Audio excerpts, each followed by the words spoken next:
Take a moment before we begin and look at your hand. The skin you see, the bone beneath it, the cells that compose both, all of it appears solid. You can rest the hand on a table and feel resistance. You can press one finger against another and feel the boundary between them. The hand has its specific shape, weight, color, texture. It is among the most familiar objects in your experience, this thing that has been with you your entire life, that you use to touch the world and to register what the world is. Now consider what physics has established about what your hand actually is. The atoms that compose your hand, the protons and neutrons in their nuclei, the electrons that orbit those nuclei in patterns of probability, rather than simple paths. None of these objects are solid in the way your senses suggest. The atom is mostly empty space. The numbers are difficult to grasp without specific images. If you scale the nucleus of a hydrogen atom up to the size of a marble, the nearest electron would be located, on average, more than a kilometer away. If you scaled the same atom up so that the nucleus was the size of a basketball, the nearest electron would be located approximately 5 kilometers away. The atoms of your body, the atoms of every solid object you have ever touched, are mostly the empty distance between these tiny vibrating components. Between them, nothing of the kind that you would call material. The hand you experience as a solid object is, at the level of its actual constitution, almost entirely empty. What fills the empty space is not nothing, it is fields, electromagnetic fields, the quantum chromodynamic fields that bind the quarks within protons and neutrons, the Higgs field that gives particles their mass. Confirmed experimentally with the discovery of the Higgs boson at CERN in 2012, the various other fields that contemporary physics has identified as the fundamental constituents of reality. And these fields do not sit still. They oscillate, they vibrate. The patterns of their vibration are what we perceive at the macroscopic level as objects with their familiar properties. Your hand is not a solid object. Your hand is a region of patterned vibration, organized into structures stable enough to maintain themselves across time, producing the appearance of solidity through the consistency of the patterns. This is not speculation. It is the considered finding of physics across more than a century of careful experimental work. Richard Feynman, who shared the 1965 Nobel Prize for his contributions to the development of quantum electrodynamics, often described matter to his students by saying that the world is not made of things, but of processes, patterns of activity, rather than static objects. Quantum field theory, developed across the 20th century through the contributions of Paul Dirac, Richard Feynman, Julian Schwinger, Sinéichiro Tomonaga, and many others, established that what we call particles are excitations of underlying fields. The electron is not a tiny ball moving through space. It is a localized vibration in the electron field, with the field itself extending throughout the universe, and the particle being the specific way the field vibrates at a particular location. The same description applies to every other fundamental particle. Quarks, photons, gluons, neutrinos, each is a vibration in its corresponding field. Steven Weinberg, who shared the 1979 Nobel Prize for his contributions to the unified theory of electroweak interactions, wrote in his 3-volume work on quantum field theory that the fields are not merely mathematical conveniences, but are taken seriously as the fundamental constituents of reality by virtually all working physicists. The fields are fundamental, the particles are derivative, and the universe, at its most basic level, is an immense web of vibrating fields whose patterns produce everything we perceive as solid matter, light, energy, and the structures that those things compose. The discovery did not arrive easily.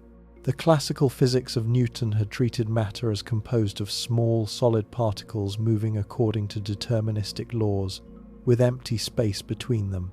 The transition to the quantum field picture required dismantling this intuitive model and replacing it with something far stranger. Maxwell's electromagnetic theory in the 19th century established that light is a wave in the electromagnetic field. Planck's quantum hypothesis in 1900 established that this wave comes in discrete packets called quanta. Einstein's 1905 paper on the photoelectric effect, which actually earned him the Nobel Prize rather than relativity, demonstrated that light has both wave and particle properties simultaneously. The double-slit experiment, performed first by Thomas Young in 1801 to demonstrate the wave nature of light, and then repeated with electrons in 1927 by Davidson and Germer to demonstrate the wave nature of matter, became the canonical demonstration of wave-particle duality. Every entity in the universe, from photons to electrons to entire atoms to molecules of arbitrary size, exhibits both wave and particle behavior depending on how it is observed. The wave behavior is not a metaphor. The matter actually has a wavelength. De Broglie's 1924 doctoral thesis extended this duality to all matter. Every particle, including those that compose your hand, has a wave nature. Schrödinger's wave equation in 1925 provided the mathematical framework for describing how these matter waves evolve through time, and the subsequent development of quantum field theory unified these threads into a comprehensive picture of reality as fundamentally vibrational. Consider what this means for your direct experience. The chair you are sitting in is a region of vibrating fields. The book you are holding is a region of vibrating fields. The air around you is a region of vibrating fields. Light reaching your eyes is electromagnetic field vibration. Sound reaching your ears is air pressure vibration, alternating regions of slightly higher and slightly lower pressure, traveling through the medium of the atmosphere, with the frequency of the alternation determining the pitch you perceive and the amplitude determining the loudness. Your eyes themselves, the photoreceptors that transform light into neural signals, are structures of vibrating fields. Your brain, processing the signals, is a structure of vibrating fields. The conscious experience that all this produces, whatever consciousness ultimately is happening within a system that is, at every level of its physical constitution, vibrational rather than static. The frequencies involved span an enormous range. Color itself, which you experience as a fundamental property of objects, is not actually a property of the objects, but of the wavelengths of light they reflect into your eyes. A red apple is not intrinsically red. The apple is reflecting light of wavelengths that your eye detects and that your visual cortex interprets as the experience of redness. Different wavelengths produce different colors. The color you see is the frequency you detect. The visible light spectrum, which your eyes can detect, occupies a narrow band between about 400 trillion vibrations per second at the red end and about 750 trillion at the violet end. Below this range lies infrared radiation, the warmth you feel from a fire or sunlight on skin. Below infrared lies microwave radiation, the same kind used in microwave ovens and in the cosmic microwave background radiation we will return to. Below microwave radiation lies the radio spectrum, including the frequencies used for radio and television broadcasting. All of these are vibrations slower than visible light, but still real, still carrying information through the same electromagnetic field. The infrared, microwave, and radio frequencies, vibrations slower than visible light, but still real, still carrying information through the same electromagnetic field. Above the visible range lies ultraviolet, X-rays, and gamma rays vibrations faster than visible light, with energies sufficient to ionize atoms and damage biological tissue. The full electromagnetic spectrum extends from frequencies of essentially zero up to the most energetic photons that have ever been detected, all of them vibrations in the same underlying field, distinguished only by the rate at which they oscillate. A radio wave at 100 million Hz and a gamma ray at 10 to the 20th Hz are the same kind of phenomenon, electromagnetic field oscillation, operating at vastly different frequencies. The unified spectrum that physics has mapped covers approximately 20 orders of magnitude of frequency, all of it the same fundamental kind of vibration. The matter that composes physical objects has its own vibrational properties. The atoms in a solid object vibrate around their equilibrium positions, with the rate of vibration determining what we experience as temperature. Heat is, at its physical foundation, simply the kinetic energy of vibrating molecules. When you touch something hot, you are touching atoms that are vibrating faster than the atoms in your skin, and the vibrational energy is transferring to your tissues. Cold objects are objects whose atoms vibrate more slowly than the atoms in your body. Temperature itself is a measure of vibration. The molecules of liquids and gases move and rotate and vibrate in additional modes. The crystalline structures of solids exhibit collective vibrational modes called phonons, which carry energy through the material. The electronic structures of atoms vibrate in patterns that determine the chemical properties of elements. At every scale and in every form, matter exhibits vibrational behavior that is not incidental to what matter is, but constitutive of it. The Earth itself has a fundamental vibrational signature. In 1952, the German physicist Winfried Otto Schumann predicted that the cavity formed between the surface of the Earth and the lower edge of the ionosphere would support resonant electromagnetic vibrations. The lowest frequency mode of this resonance, he calculated, would be approximately 7.83 Hz. Schumann's prediction was confirmed experimentally in the early 1960s, and the phenomenon now bears his name. The Earth, considered as a whole resonating system, vibrates at this fundamental frequency continuously, with the energy primarily supplied by the millions of lightning strikes occurring around the planet every day, somewhere around 50 per second on average. The first peak of the Schumann resonance is followed by additional resonance peaks at higher frequencies, 14.3 Hz, 20.8 Hz, 27.3 Hz, and so on, all of them. Harmonics of the fundamental 7.83 Hz frequency. These resonances are continuously excited by lightning activity, with the Earth experiencing approximately 50 lightning strikes per second somewhere on its surface, each of which contributes to maintaining the planetary resonance pattern. The Schumann resonance has remained remarkably stable since measurement began, a continuous electromagnetic vibration that surrounds and pervades the entire planetary environment. The coincidence between this frequency and the dominant frequency band of the human brain's alpha wave activity has not gone unnoticed. The neuroscience of brain rhythms has documented several distinct frequency bands that correspond to different states of consciousness. Delta waves, between approximately 1 and 4 Hz, dominate during deep sleep. Theta waves, between 4 and 8 Hz, appear in light sleep, drowsiness, and certain meditative states. Alpha waves, between 8 and 12 Hz, characterize relaxed wakefulness and quiet attention. Beta waves, from approximately 13 to 30 Hz, dominate during active waking thought.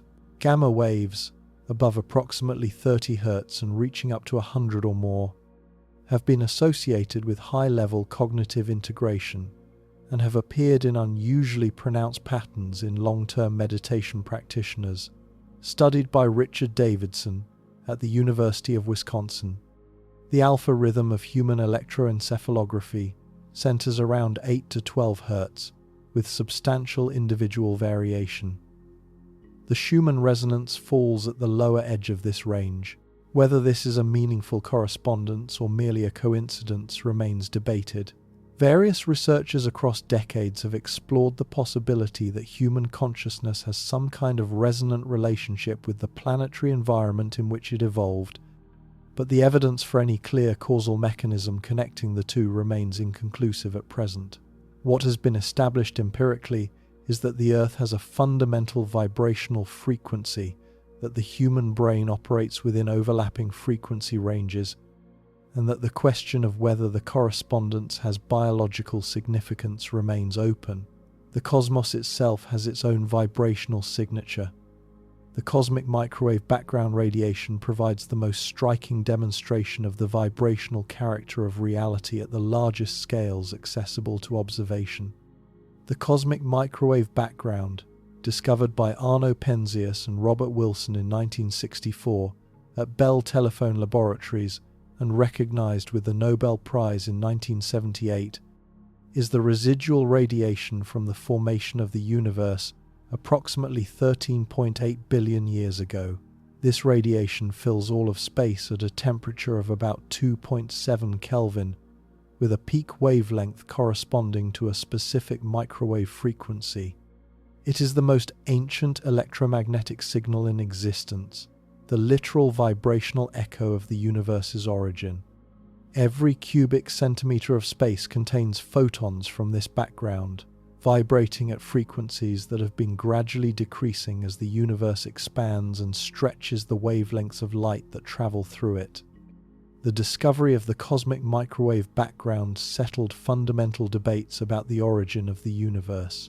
The Big Bang theory, which had predicted exactly this kind of residual radiation, was confirmed against the steady-state alternative that had no such prediction. But the deeper implication for our purposes is what the discovery reveals about the nature of reality at its largest scale.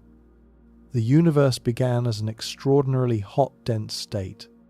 As it expanded and cooled, it produced the structures that have organized themselves into galaxies, stars, planets, and life.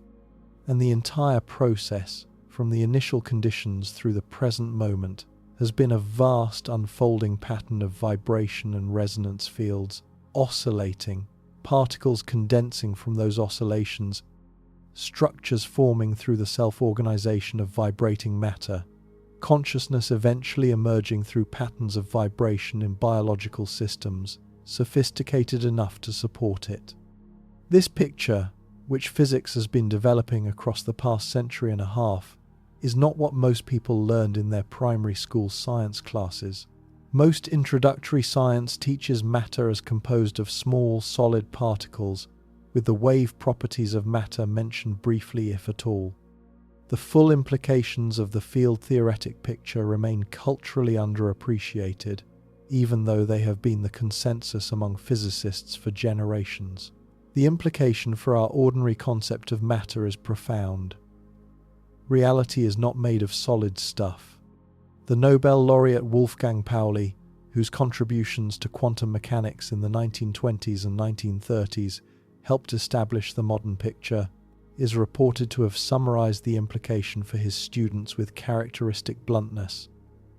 At the deepest level, there is no longer a clear distinction between what we call matter and what we call energy and what we call information. They are all aspects of patterns of activity in the underlying fields. Reality is made of patterns of vibration in fundamental fields. Solidity is an emergent property of these patterns at the macroscopic scale where ordinary perception operates.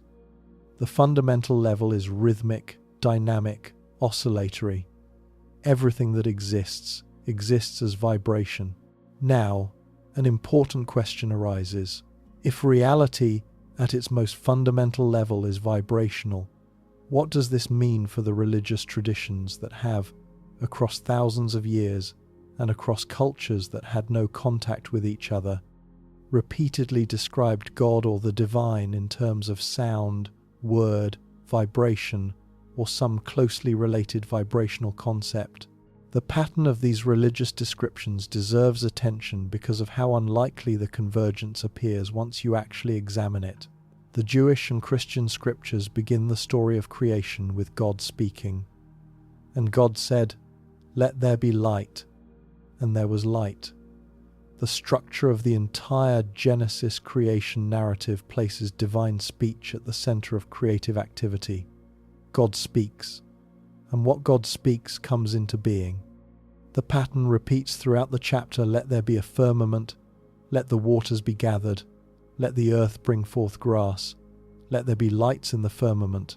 Each act of creation proceeds through speech.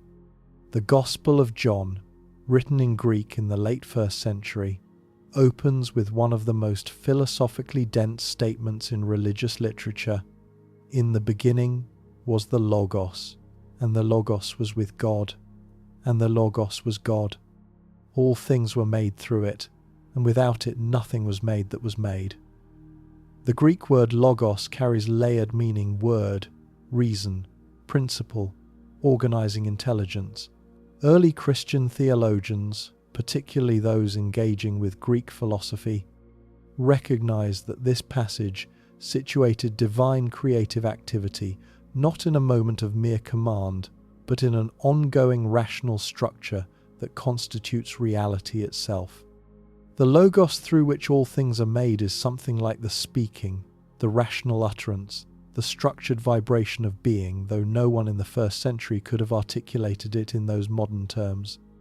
The Quran describes God's creative power through the command kun, meaning be, through which whatever God wills comes into existence.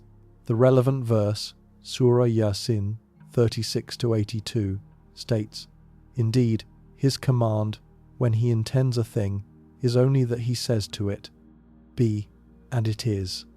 The command is verbal. The creation responds to the command.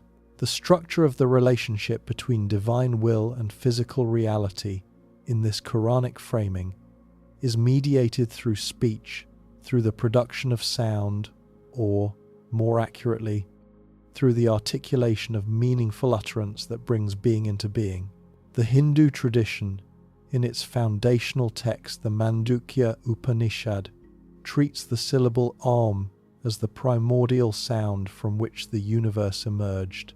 The Mandukya describes Om as containing within itself the totality of existence, with its 3 component sounds, A, U, M, corresponding to the 3 primary states of consciousness: waking, dreaming, deep sleep, and the silence following the syllable corresponding to the 4th state, Turiya, which transcends and contains the others. The recitation of Aum, properly performed, is held in the tradition to actually participate in the cosmic vibration that constitutes reality, not merely to symbolize it, and treats sound itself, in the form of mantras and the recitation of the Vedas, as having genuine power to affect reality. The indigenous traditions across the world, from Aboriginal Australia to the Americas, contain creation accounts in which the world is sung or spoken into existence. The Aboriginal Australian concept of the dreaming includes songlines, paths across the landscape that ancestral beings sang into existence as they travelled, with the singing simultaneously creating the geographical features and the patterns of life that subsequently inhabit them. The Navajo creation tradition includes accounts of the world being formed through chant. The Hopi tradition speaks of the universe maintained through specific ritual songs that must continue to be performed. These accounts, developed in cultures with no contact with each other or with the literate religious traditions of Eurasia, converge with the Eurasian traditions on the same basic claim. The world has its existence through some kind of vibrational or sonic activity at its foundation. These convergent traditions, developed by peoples who had no scientific instruments and no theoretical framework for understanding electromagnetic radiation, somehow arrived at the conclusion that the fundamental level of reality has a sonic or vibrational character. They could not have known that visible matter is mostly empty space. They could not have known that what fills the space is vibrating fields. They could not have known about the Schumann resonance or the cosmic microwave background. They had no way to measure frequencies or calculate field oscillations. They had no laboratories, no mathematics for analyzing wave motion, no instruments for measuring oscillations beyond what the unaided human senses could detect. And yet their core descriptions of how reality works share specific structural features with what contemporary physics has independently discovered. This convergence does not prove that the religious traditions were articulating quantum field theory in metaphorical language. It does not prove that God is, in any direct or simple sense, a frequency. The questions of what the divine is, whether the divine exists, and what the relationship between consciousness and physical reality might be, all of these remain genuinely open, and any honest investigation must acknowledge the limits of what science can establish about them. Science can describe what happens. Science can map the structure of physical reality with extraordinary precision. Science cannot, by its own self-imposed methodological limits, address the question of why anything exists at all, what the relationship of consciousness to matter ultimately is, or whether the patterns of vibration we observe are the activity of some deeper reality that the religious traditions have been attempting to describe. What the convergence does establish is that something interesting is happening when traditions that arose in radically different cultural contexts, using radically different methodologies and vocabularies, all somehow arrive at descriptions of reality that contemporary physics finds itself unable to dismiss as mere metaphor or coincidence. One additional historical thread deserves mention before we proceed. The ancient Greek philosopher Pythagoras, in the 6th century BCE, taught that mathematical and musical relationships underlie the structure of reality. His followers developed the concept of the music of the spheres, the doctrine that the celestial bodies in their motions produce harmonies that, while inaudible to ordinary perception, constitute the deep order of the cosmos. The Pythagoreans noticed that musical intervals correspond to simple numerical ratios. The octave is 2:1, the fifth is 3:2, the fourth is 4:3. They generalized from this observation to the conclusion that mathematical ratios, expressed as harmonic relationships, govern the structure of reality itself. Plato carried this teaching forward in the Timaeus, where the world soul is described as composed according to musical proportions. Kepler, 2,000 years later, took the doctrine seriously enough to spend years searching for the specific harmonic relationships that govern planetary motion, and his work in this direction contributed to the formulation of the laws of planetary motion that bear his name. The notion that reality is fundamentally musical, fundamentally harmonic, fundamentally vibrational, has thus been present in Western thought for at least 25 centuries. The investigation that follows will examine this convergence carefully. We will look at what physics has established about the vibrational nature of reality. We will examine what the religious traditions have said about the relationship between sound, vibration, and the divine. We will consider what it means that meditation, prayer, mantra recitation, sacred music, and the chanting of holy names appear consistently across cultures as practices for connecting human consciousness to whatever the traditions consider ultimate. And we will examine the question of whether these practices are accessing something real about how reality is structured, or whether they are simply producing comforting psychological states that have no deeper significance. The honest answer will turn out to be more nuanced than the popular versions of this topic typically allow. The popular framing sometimes encountered on the internet under titles like "God is a frequency" tends toward oversimplification, mixing genuine science with manifestation-style pseudoscience, and dubious quotations attributed to figures like Tesla. The most popular version of the topic invokes Nikola Tesla, with the often cited quotation, "If you want to find the secrets of the universe, think in terms of energy, frequency, and vibration." The quotation is widely attributed, but has never been traced to any verified Tesla source. No letter, no published paper, no documented interview. It appears in popular spiritual literature beginning in the late 20th century, with no earlier provenance, and historians of Tesla's actual writings have searched for it without success.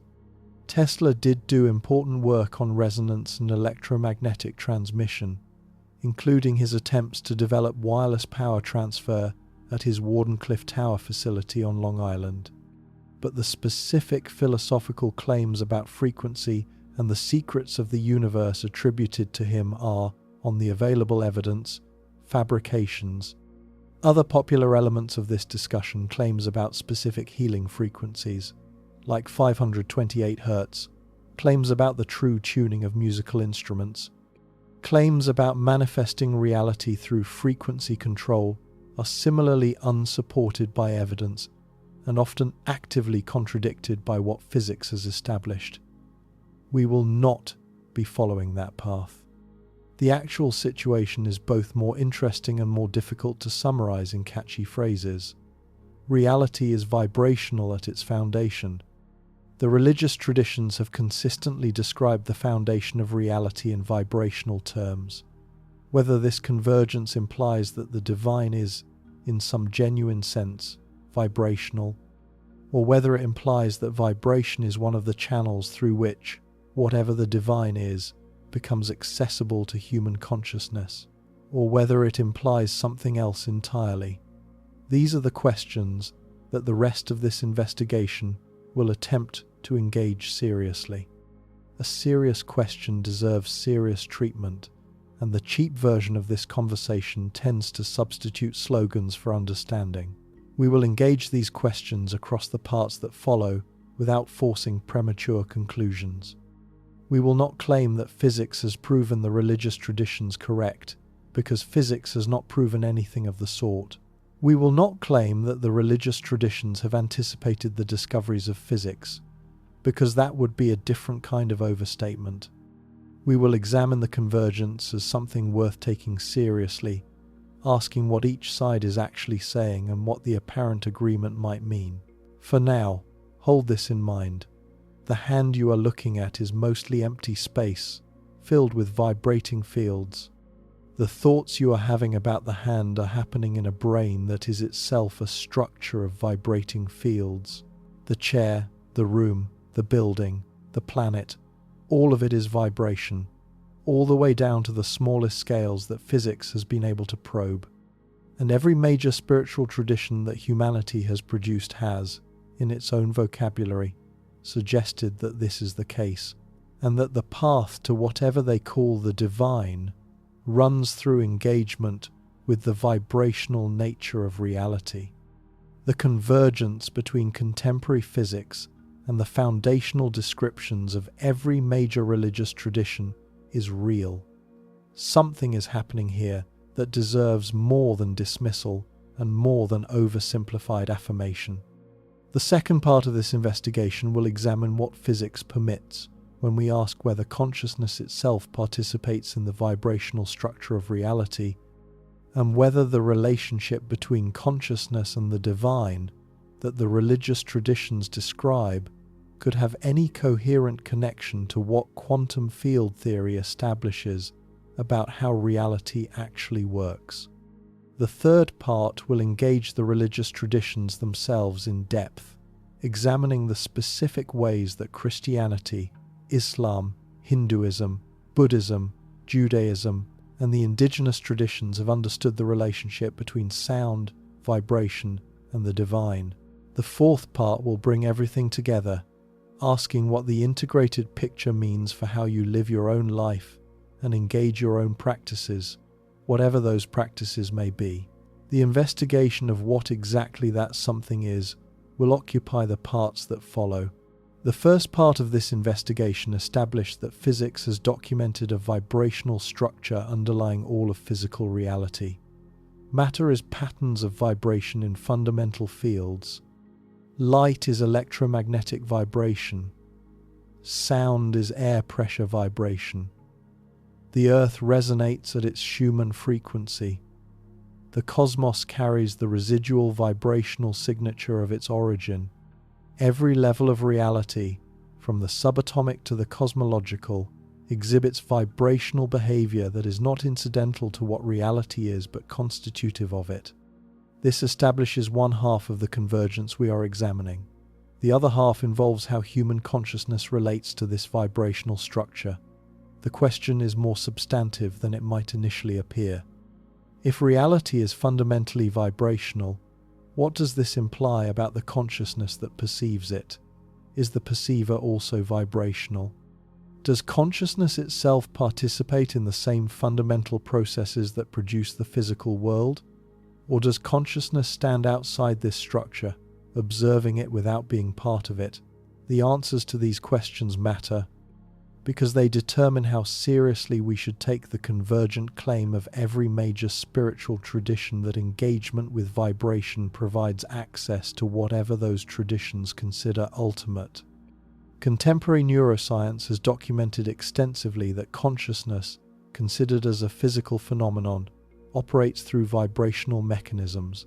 The brain produces measurable electromagnetic activity at all times, with the patterns of activity correlating tightly with conscious states. Hans Berger, the German psychiatrist who developed electroencephalography in the 1920s, established that the brain produces electrical rhythms detectable from outside the skull through electrodes placed on the scalp.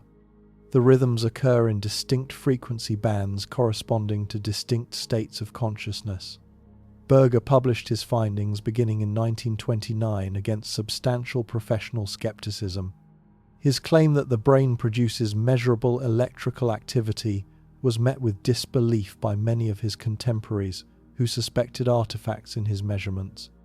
The phenomenon was confirmed independently by Edgar Adrian and Brian Matthews at Cambridge in 1934, after which the technique was rapidly adopted by clinical neurology. The first sustained recordings showed alpha waves at approximately 10 cycles per second, with the rhythm changing dramatically when subjects opened their eyes or engaged in mental tasks.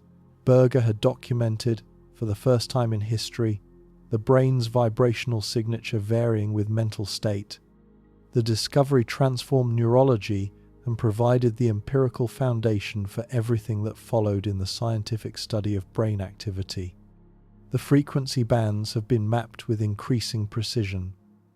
Delta waves, between approximately 1 and 4 cycles per second, dominate during deep sleep. Theta waves, from 4 to 8, appear in light sleep, drowsiness, and certain meditative states.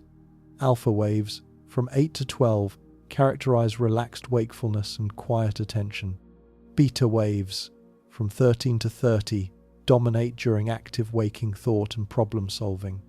Gamma waves, above 30 and reaching up to 100 or more, have been associated with high-level cognitive integration and with states of heightened awareness that long-term contemplative practitioners exhibit at unusually pronounced levels. The work of Richard Davidson at the University of Wisconsin has produced some of the most striking findings in this area. Beginning in the 1990s and continuing through the present, Davidson and his collaborators have conducted neuroimaging studies of long-term meditators, including Tibetan Buddhist monks with tens of thousands of hours of meditation experience. In the most cited study, published in the Proceedings of the National Academy of Sciences in 2004, Davidson and Antoine Lutz documented gamma wave amplitudes in long-term meditators that exceeded the activity of control subjects by orders of magnitude. The senior practitioners had between 10,000 and 50,000 hours of meditation training. Their gamma activity during compassion meditation reached levels that the researchers described as unprecedented in the published EEG literature on healthy adults. The monks display sustained gamma wave activity at levels that have rarely been documented in any other population. The gamma activity is particularly pronounced during specific meditation practices, especially those involving compassion cultivation, metta in the Buddhist vocabulary, and persists even during baseline conditions when the monks are not actively meditating. The brain has been changed by the practice in measurable structural ways. The frequencies it produces are no longer those of the typical adult brain. Decades of sustained engagement with contemplative practice has reorganized the neural architecture in ways that produce measurably different vibrational activity. The implication for our investigation is significant. The traditions that developed contemplative practices have, across centuries and cultures, claimed that sustained practice transforms the practitioner, produces different states of consciousness, different relationships to ordinary experience, different capacities of perception and action. For thousands of years, contemplative practitioners reported that sustained meditation produces qualitatively different states of consciousness from ordinary waking thought, quieter, more spacious, more lucid, sometimes accompanied by experiences of unity with what the practitioner perceives. These reports were dismissed by mainstream science for most of the 20th century as either subjective illusion or, in the more charitable framings, as relaxation effects with no deeper significance. The neuroscience now provides empirical confirmation that these claims are not merely subjective reports but reflect measurable changes in brain function, with frequencies of neural activity differing significantly between long-term practitioners and untrained individuals. The traditions were describing something real. The descriptions can now be cross-referenced with objective measurement. This does not yet establish that the practices access the divine in any specific sense. It establishes, however, that the practices alter consciousness in ways that the traditions described and that contemporary neuroscience can now document.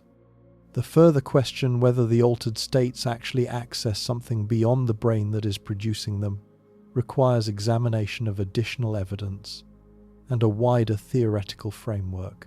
Several theoretical frameworks have been proposed for how consciousness relates to physical reality at the quantum level. Henry Stapp's framework, developed across decades at Lawrence Berkeley National Laboratory, treats conscious observation as the active selection that collapses quantum superpositions into definite outcomes. Giulio Tononi's integrated information theory, while not specifically quantum, proposes that consciousness corresponds to integrated information processed across the brain's networks, with the integration operating through specific dynamical patterns. The John Wheeler, the influential American physicist who coined the term black hole and contributed substantially to the development of quantum mechanics, proposed what he called the participatory anthropic principle. Wheeler argued that observers do not merely register a pre-existing reality, but actually participate in bringing it into definite form. The universe, Wheeler suggested, is participatory at its foundations, with conscious observation playing a constitutive role in what physical reality becomes. The Penrose-Hameroff theory of consciousness, which we have encountered across multiple investigations, provides one such framework. Roger Penrose, the British mathematical physicist, who shared the 2020 Nobel Prize for his work on black holes, has argued for decades that consciousness cannot be explained as a purely classical computational process. Penrose's argument, developed across his books The Emperor's New Mind and Shadows of the Mind, draws on Gödel's incompleteness theorems to argue that human mathematical understanding involves capacities that no classical algorithm can replicate. Something else must be happening. Penrose proposes that this something else involves quantum processes operating in the brain. Stuart Hameroff, an anesthesiologist at the University of Arizona, suggested that the relevant quantum processes might occur in the microtubules of neurons. Microtubules are cylindrical protein structures that form the cytoskeleton of every cell, providing structural support and serving as channels for the transport of materials. They are not merely passive scaffolding. The Penrose-Hameroff hypothesis, formalized as orchestrated objective reduction, or Orch-OR, proposes that microtubules host quantum vibrational processes that participate in producing consciousness. The theory has been controversial since its introduction in the 1990s. Critics, particularly the physicist Max Tegmark, have argued that the warm, wet, noisy environment of the brain should destroy quantum coherence too quickly for it to play any meaningful role in neural function. Tegmark calculated decoherence times for proposed quantum brain processes that were many orders of magnitude shorter than the timescales of conscious experience. Tegmark's 2000 paper in Physical Review E presented detailed calculations suggesting that quantum coherence in microtubules would decohere in approximately 10-13 seconds at body temperature, far too quickly to play any role in conscious experience that operates on timescales of milliseconds. The critique has been taken seriously by physicists, and Orch-OR has remained a minority position within consciousness research. The empirical situation has shifted somewhat in recent years. Anirban Bandyopadhyay and his collaborators at the National Institute of Material Sciences in Tsukuba, Japan, conducted experimental work on microtubules that documented quantum resonance properties at frequencies corresponding to specific patterns of neural activity. The findings, published across several papers in the early 2020s, provide empirical support for the proposal that quantum coherence can operate in microtubules under physiological conditions. The Tsukuba Laboratories experiments documented quantum resonances in microtubule lattices at multiple frequencies, including some that correlate with the gamma frequency band where consciousness research has identified important neural signatures. The frequency span ranges from kilohertz to megahertz, with specific resonance patterns that the researchers have argued cannot be explained by purely classical mechanisms. The findings remain subject to ongoing investigation, and the full implications are still being worked out, but they have given the Orch-OR theory more credibility than it had before. If something like the Orch-OR theory is correct, then consciousness operates at a level where quantum vibrational processes contribute directly to the structure of experience. This would mean that consciousness is not separate from the vibrational structure of reality, but constituted at its deepest level through the same kind of vibrational activity that makes up everything else. The brain would not be merely a classical machine that happens to produce consciousness as an output. The brain would be a structure that engages in quantum vibrational processes whose specific patterns are what consciousness is. The convergence with the religious traditions becomes more substantive at this level. If consciousness itself is vibrational, and if reality at its foundation is vibrational, and if the religious traditions have been describing the divine as somehow related to vibration or sound, then the traditions are not making metaphorical claims that have no relationship to physics. They are making structural claims that physics is independently confirming through methodologies that have nothing to do with religion. The structural claim is that the deepest level of reality and the deepest level of consciousness share the same fundamental nature, and that this nature is vibrational. The claim is not metaphorical, it is structural. The same kind of activity that constitutes reality also constitutes the consciousness that perceives reality. They are not different in kind. They are different manifestations of the same underlying activity. This claim is older than physics. It is found in some of the earliest religious literature we possess. The Mandukya Upanishad, composed perhaps 2.5 millennia ago, describes Om as constituting both the deepest reality and the deepest consciousness, with the syllable's 3 components corresponding to the 3 primary states of consciousness, and the silence following the syllable corresponding to the 4th state, called Turiya, that contains and transcends the others. This 4th state is the most important within the structure. The audible recitation prepares for entry into the silence that comes after, where the practitioner contacts what the tradition considers the deepest reality. The structural claim is precise. Reality and consciousness share a vibrational nature. Engagement with the right kind of vibration provides access to both at their deepest levels. The recitation of Om is not merely symbolic. It is held to actually participate in the cosmic vibration. The Neoplatonic philosopher Plotinus, writing in the 3rd century CE, developed a framework in which all of reality emanates from the One, an ultimate source beyond conceptualization through successive levels of being, with the soul of each individual being a manifestation of the same source that produces the cosmos, The Pythagorean tradition made the same kind of structural claim in a different vocabulary.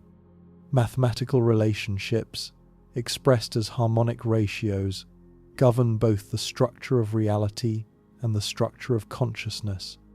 The music of the spheres, the inaudible harmonies produced by celestial motion, are mirrored in the harmonies of music that human beings can hear, and the harmonies of soul that ethical and contemplative practice cultivates. Plato carried the teaching forward in the Timaeus, where the world soul is described as composed according to musical proportions. The harmony of cosmos and soul is not a metaphor but a structural identity, with both organized according to the same mathematical principles. David Bohm's path to his unorthodox interpretation of quantum mechanics is itself worth noting.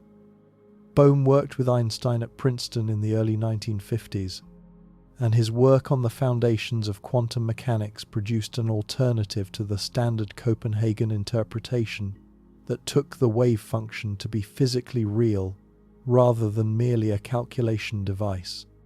He spent later decades developing the implicate order framework in conversation with the philosopher Krishnamurti, with whom he had extensive recorded dialogues. Bohm was not approaching physics from the perspective of religious commitment. He was approaching it as a working physicist trying to make sense of what quantum mechanics actually implies about the structure of reality. The American physicist whose work on quantum mechanics and the philosophy of physics produced some of the most influential alternative interpretations of quantum theory, developed a framework called the implicate order that has direct relevance here. Bohm proposed that the explicate order of separate objects and sequential events that we ordinarily perceive unfolds from an implicate order that contains the totality of reality in an enfolded form. The implicate order is not spatially extended in the way the explicate order is. Past, present, and future, here and there, this object and that object, all of them are aspects of a single underlying wholeness, from which they unfold into the explicate order through processes that Bohm described mathematically. Bohm's framework anticipates concepts that have become more central in contemporary theoretical physics. The holographic principle, developed by Gerard Hooft and Leonard Susskind in the 1990s, proposes that all the information in a three-dimensional volume of space can be encoded on the two-dimensional surface that bounds it.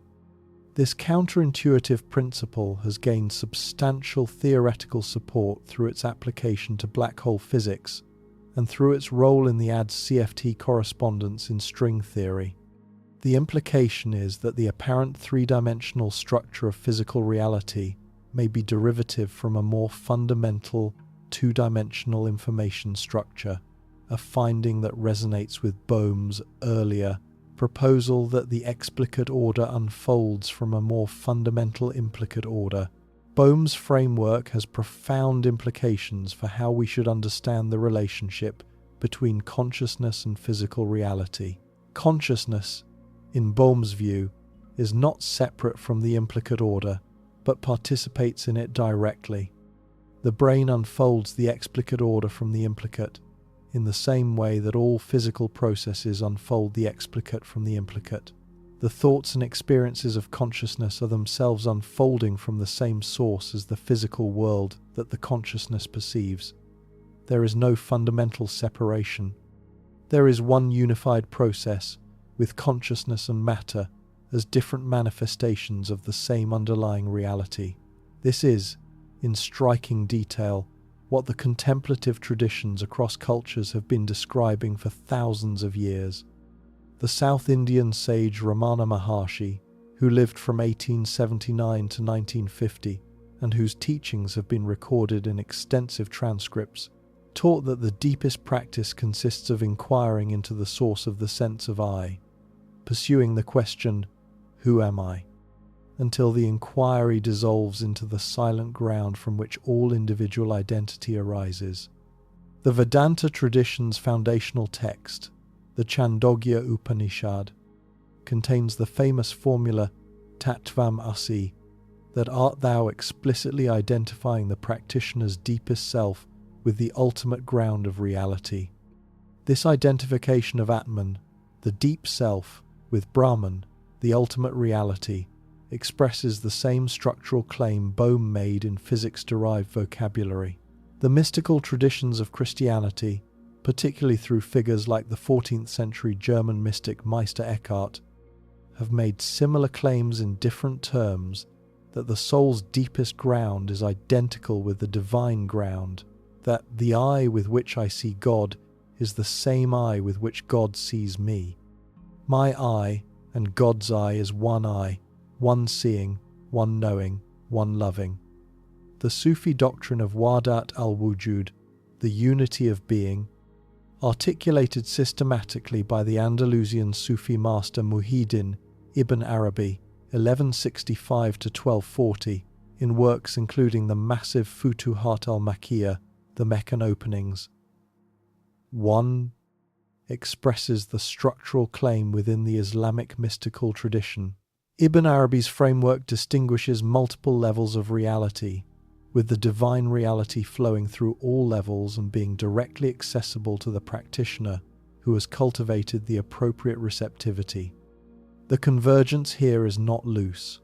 Different traditions across history, using different vocabularies, developed across different historical and cultural contexts, arrive at recognizably similar structural claims about the relationship between consciousness and reality. Contemporary physics, working through completely different methodologies and starting from completely different concerns, arrives at frameworks that exhibit recognizable structural similarity to the traditional claims. This convergence cannot be dismissed as mere coincidence, given the methodological independence of the sources.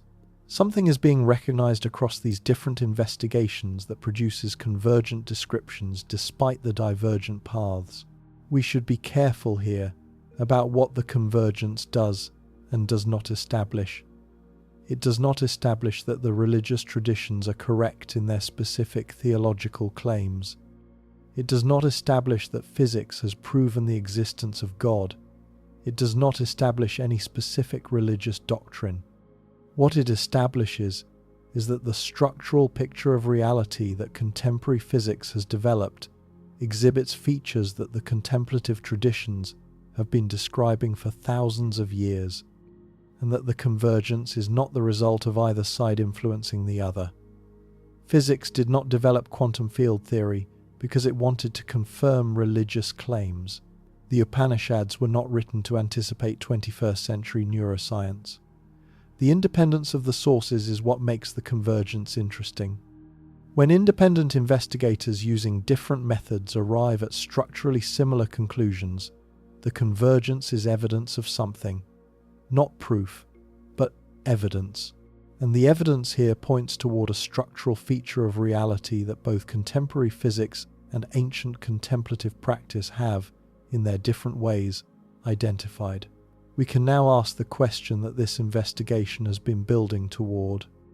If physics tells us that reality is vibrational, and neuroscience tells us that consciousness is vibrational, what does it mean that vibration is fundamental, that consciousness is vibrational, and that engagement with specific kinds of vibration appears across cultures to produce changes in consciousness that the traditions describe as accessing the divine?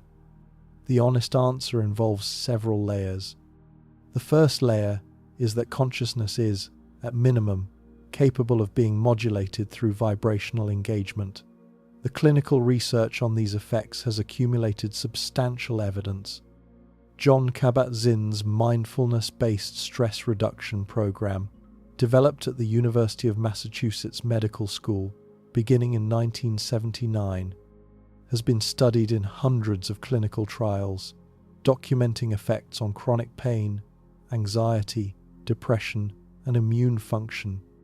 Music therapy, formally established as a clinical discipline in the 1950s, has been documented to produce specific changes in mood, cognition, and physiological state. Music affects mood. Repetitive sound produces measurable changes in brain activity. Specific frequencies can entrain brain rhythms, a phenomenon documented through research on binaural beats, isochronic tones, and rhythmic auditory stimulation. When the brain is exposed to consistent rhythmic input, neural oscillations tend to synchronize with the input frequencies. The effect has been used clinically for sleep disorders, anxiety reduction, and cognitive enhancement, though the magnitude and reliability of the effects remain debated. These are basic empirical findings that no one disputes.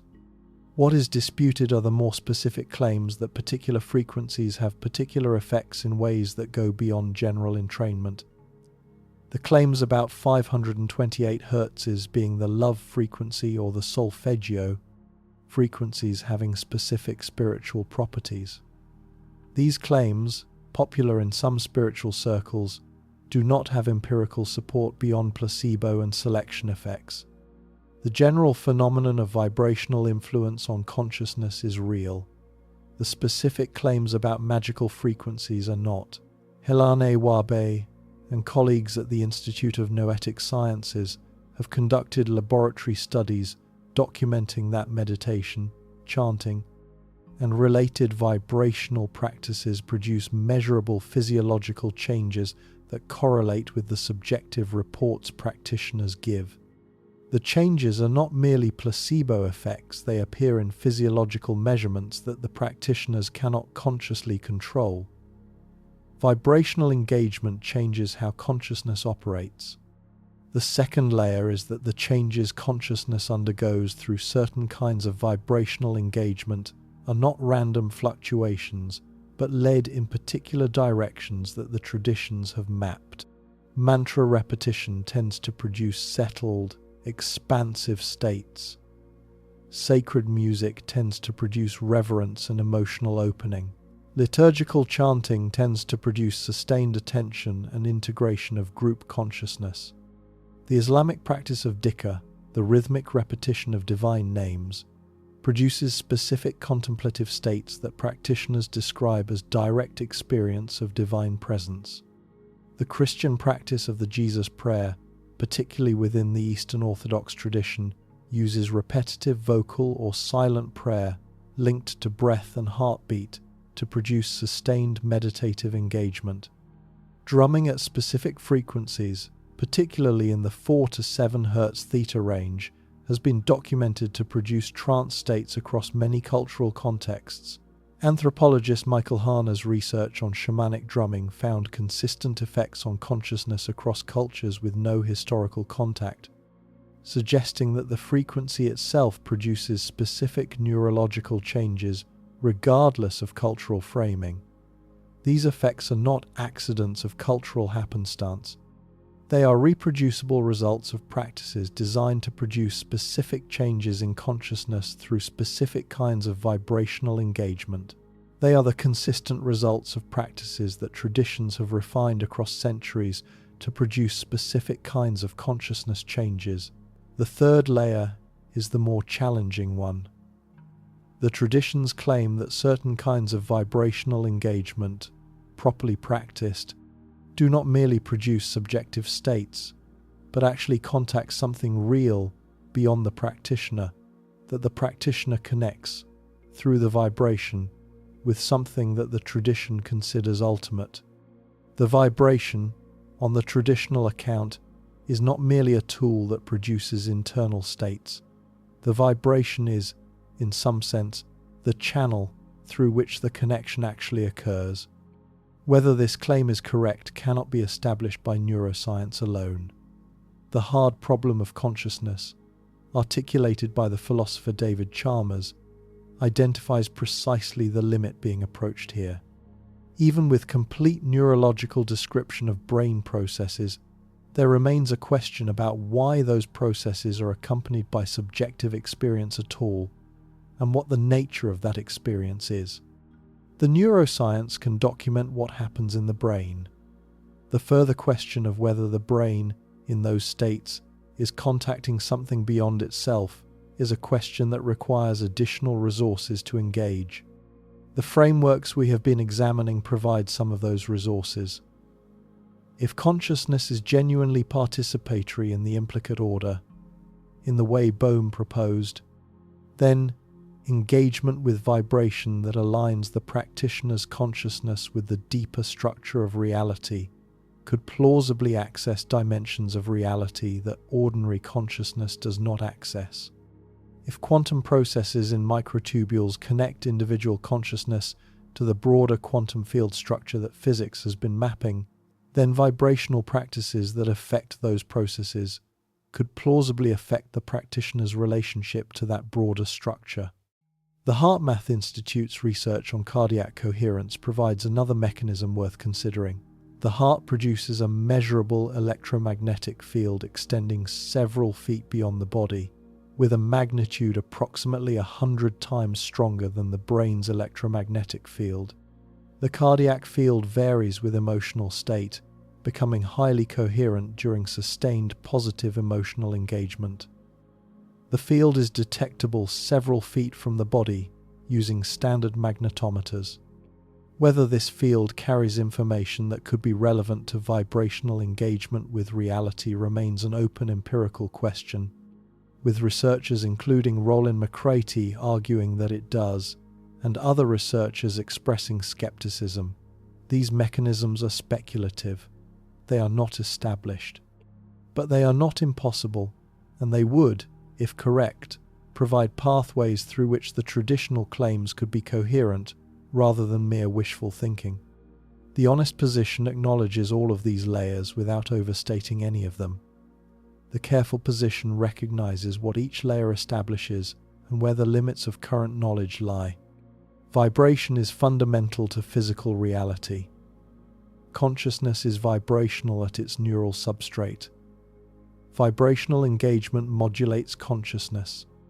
The traditions have systematically explored vibrational engagement and produced consistent reports of access to dimensions of reality that ordinary consciousness does not reach. The reports are remarkably consistent across traditions that had no contact with each other. The descriptions of the most advanced contemplative experiences from Christian mystics, Sufi practitioners, Hindu yogis, Buddhist meditators, and indigenous shamans converge on similar phenomenology: the dissolution of the ordinary sense of separate self, an experience of unity with what the practitioner perceives as the deeper ground of reality, a sense that what is being contacted is more real than ordinary waking experience, rather than less real. Whether these reports correctly describe what is happening, or whether they describe altered states that have no correspondence to anything beyond the practitioner, remains an open question that requires examination of additional evidence. The third part of this investigation will turn to the traditions themselves, examining in depth what they have said about vibration and the divine across thousands of years of sustained investigation. The depth and consistency of the traditional engagement with this territory is itself part of the evidence that something real is being investigated. People do not develop sustained practices across centuries because the practices produce nothing. No tradition has invested centuries of refinement in practices that produce nothing. The persistence of specific vibrational practices in every major tradition suggests that the practices are doing something, and the convergent descriptions of what they do across traditions suggest that the something is recognizable across cultural boundaries. The fourth part will bring everything together, examining what the integrated picture means for the question of whether the divine is, in any sense, a frequency, and what relationship vibrational practice might have to whatever the divine is. The answer will turn out to be more nuanced than either the dismissive scientific framing or the credulous spiritual framing typically allows. Reality, at its fundamental level, is vibrational. Consciousness, at its neural substrate, and possibly at deeper levels still, is vibrational. The traditions have been engaging this convergence for thousands of years. Whether the engagement actually accesses the divine, or only produces psychological states that human beings have interpreted as access to the divine, remains the central question. The investigation continues across the parts that follow. The territory we are mapping is one of the most important domains of human experience, occupying the attention of contemplatives across every culture for thousands of years. The questions are real. The territory deserves the seriousness that has been accorded to other fundamental questions of physics and philosophy. The investigation will continue to give it the seriousness it deserves. The contemplative traditions of the world have engaged the relationship between sound, vibration, and the divine. For thousands of years before contemporary physics could measure a single oscillation, their engagement was sustained, methodical, and produced detailed phenomenological descriptions that remain remarkably consistent across cultures that had no contact with each other. The convergence is itself part of the evidence we are examining. Different peoples, working in different languages and within different theological frameworks, arrived independently at recognizably similar accounts of how vibrational engagement provides access to what each tradition considered ultimate. The Christian tradition has developed perhaps the most complex theological apparatus around this territory, building on the Hebrew foundations and elaborating across 2,000 years of sustained engagement. The story begins, in the most direct sense, with the opening words of Genesis. In the beginning, God created the heavens and the earth. The earth was without form and void, and darkness was upon the face of the deep, and the Spirit of God moved upon the face of the waters. And God said, "Let there be light," and there was light. The pattern that begins here continues throughout the chapter. God speaks. What God speaks comes into being. Each act of creation proceeds through divine speech, with the spoken word and the resulting reality bearing some kind of intimate relationship that the text does not explain but consistently exhibits. The Gospel of John, composed in Greek probably in the late 1st century, takes this further. In the beginning was the Logos, and the Logos was with God, and the Logos was God. All things were made through it, and without it nothing was made that was made. The Greek word logos carries multiple senses simultaneously: word, reason, principle, organizing intelligence, the rational structure of being. Early Christian theologians, particularly those working in dialogue with Greek philosophy, recognized that this passage situated divine creative activity not in a single past moment of speech, but in the ongoing rational utterance through which reality continues to exist. The Logos is not a thing that God said once. The Logos is the continuing speaking through which creation is held in being. This framework has direct implications for how Christianity has understood the relationship between vibration and the divine. Sound, properly engaged, participates in the Logos. The voice raised in prayer, in praise, in psalm, in chant, all of it is the human creature joining the deeper vibrational structure through which God continuously speaks reality into being. Augustine of Hippo, the most influential theologian in Western Christianity, writing in North Africa in the early 5th century, developed this theme extensively. In his Confessions, Augustine described his own experience of being moved by sacred music to states of contemplation that words alone could not produce. In Book 10 of the Confessions, Augustine wrote that he had at times wished he could ban the use of music in church to focus exclusively on the words, but had been pulled back from this position by his recognition that singing produced devotional effects that pure speech did not. He worried that the music itself might distract from the meaning of the words being sung, but he also recognized that the singing produced spiritual effects that ordinary speech did not. The vibration carried something that the verbal content alone did not convey. The development of liturgical chant in the Christian tradition reflects sustained engagement with this insight. Gregorian chant, formalized through centuries of monastic practice and given systematic form during the time of Pope Gregory the Great in the late 6th century, was designed not merely to convey words but to produce particular contemplative states through patterns of vocal vibration. The modes used in Gregorian chant were not chosen arbitrarily. Each mode was understood to produce particular emotional and spiritual effects, and the assignment of specific modes to specific liturgical seasons reflected sustained reflection on which vibrational patterns supported which kinds of devotional engagement.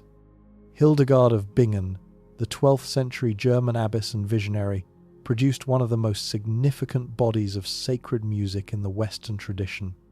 Hildegard composed liturgical chants whose distinctive characteristics include unusually wide vocal ranges and ornate melodic patterns that contemporary scholarship has found puzzling for their period.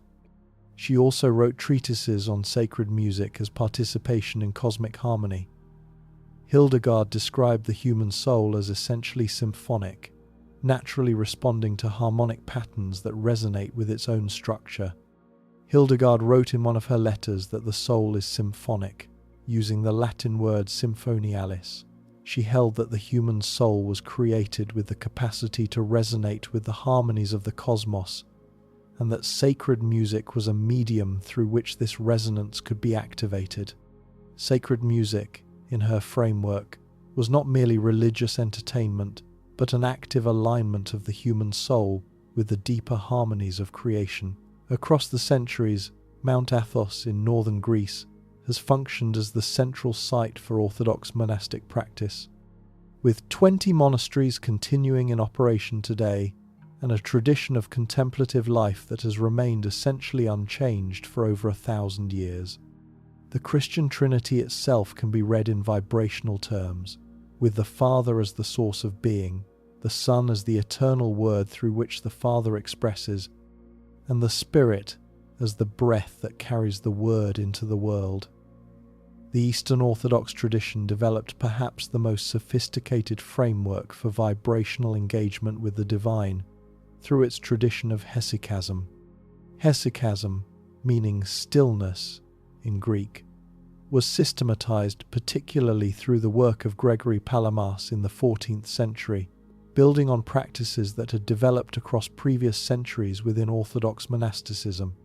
The central practice of hesychasm involves sustained repetition of the Jesus prayer, Lord Jesus Christ, Son of God, have mercy on me, a sinner, coordinated with the rhythm of breathing and the felt awareness of the heart. The practice is performed sometimes vocally, sometimes silently, with the prayer eventually becoming what the tradition calls self-acting, descending into the heart and continuing without conscious effort. The hesychastic framework explicitly identifies the practice as engagement with divine energies. Palamas distinguished between the divine essence, which remains transcendent and inaccessible, and the divine energies, which are God's actual operations in creation and which can be directly experienced by the practitioner. The Jesus prayer, sustained across years of practice, was understood to bring the practitioner into experiential contact with these energies. The contemplatives of the Athonite tradition, including figures like Simeon the New Theologian in the 11th century and the elders preserved in the Russian Philokalia, reported experiencing what they called the uncreated light, a luminous awareness, that they identified with the same divine glory that surrounded Christ at the Transfiguration. The encounter was not understood as imagination, but as actual contact with the divine through the vibrational medium of the prayer. The contemplative orders within the Catholic Church have preserved sustained chant practice across centuries.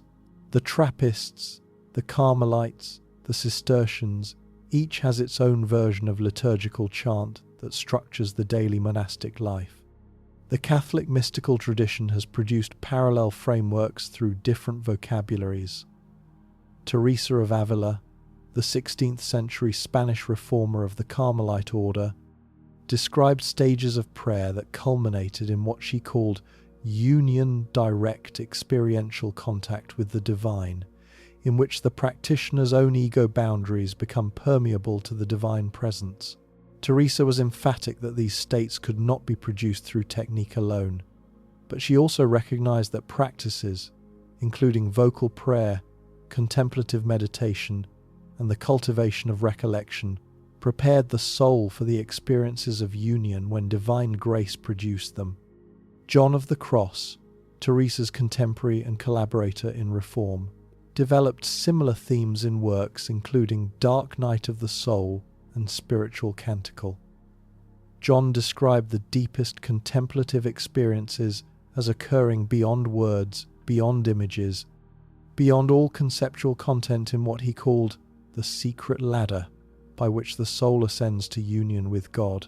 But this content-free experience was preceded and prepared by sustained engagement with sacred words, sacred music, sacred liturgy. The vibrational engagement built the conditions within which the deeper, wordless contact could occur. The Pentecostal and charismatic Christian movements of the 20th century returned to a different aspect of vibrational engagement through the practice of glossolalia, or speaking in tongues. The practice involves vocalization that does not constitute identifiable language, sometimes melodic and sustained, sometimes rapid and variable. Practitioners describe glossolalia as direct vocalization of the spirit through them, bypassing the conceptual content of ordinary language. The phenomenon has been studied scientifically, with neuroimaging research conducted by Andrew Newberg at the University of Pennsylvania showing distinctive patterns of brain activity that differ from ordinary speech production. The phenomenon has been studied scientifically, with neuroimaging research conducted by Andrew Newberg at the University of Pennsylvania showing distinctive patterns of brain activity that differ from ordinary speech production.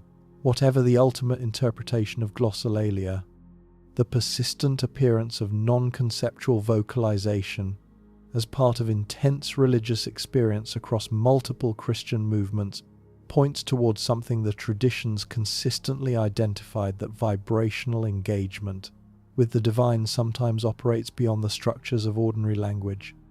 The Islamic tradition has placed the recitation of the Quran at the absolute center of religious practice. The Arabic word for the recitation, qira'ah, comes from the same root as Quran itself, suggesting that the sacred text is fundamentally something to be recited rather than merely read silently.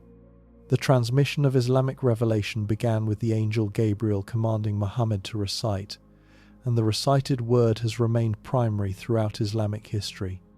The discipline of tajweed, the science of proper Quranic recitation, codifies the precise rules of pronunciation, rhythm, melodic patterns, and vocal modulations through which the recitation is to be performed.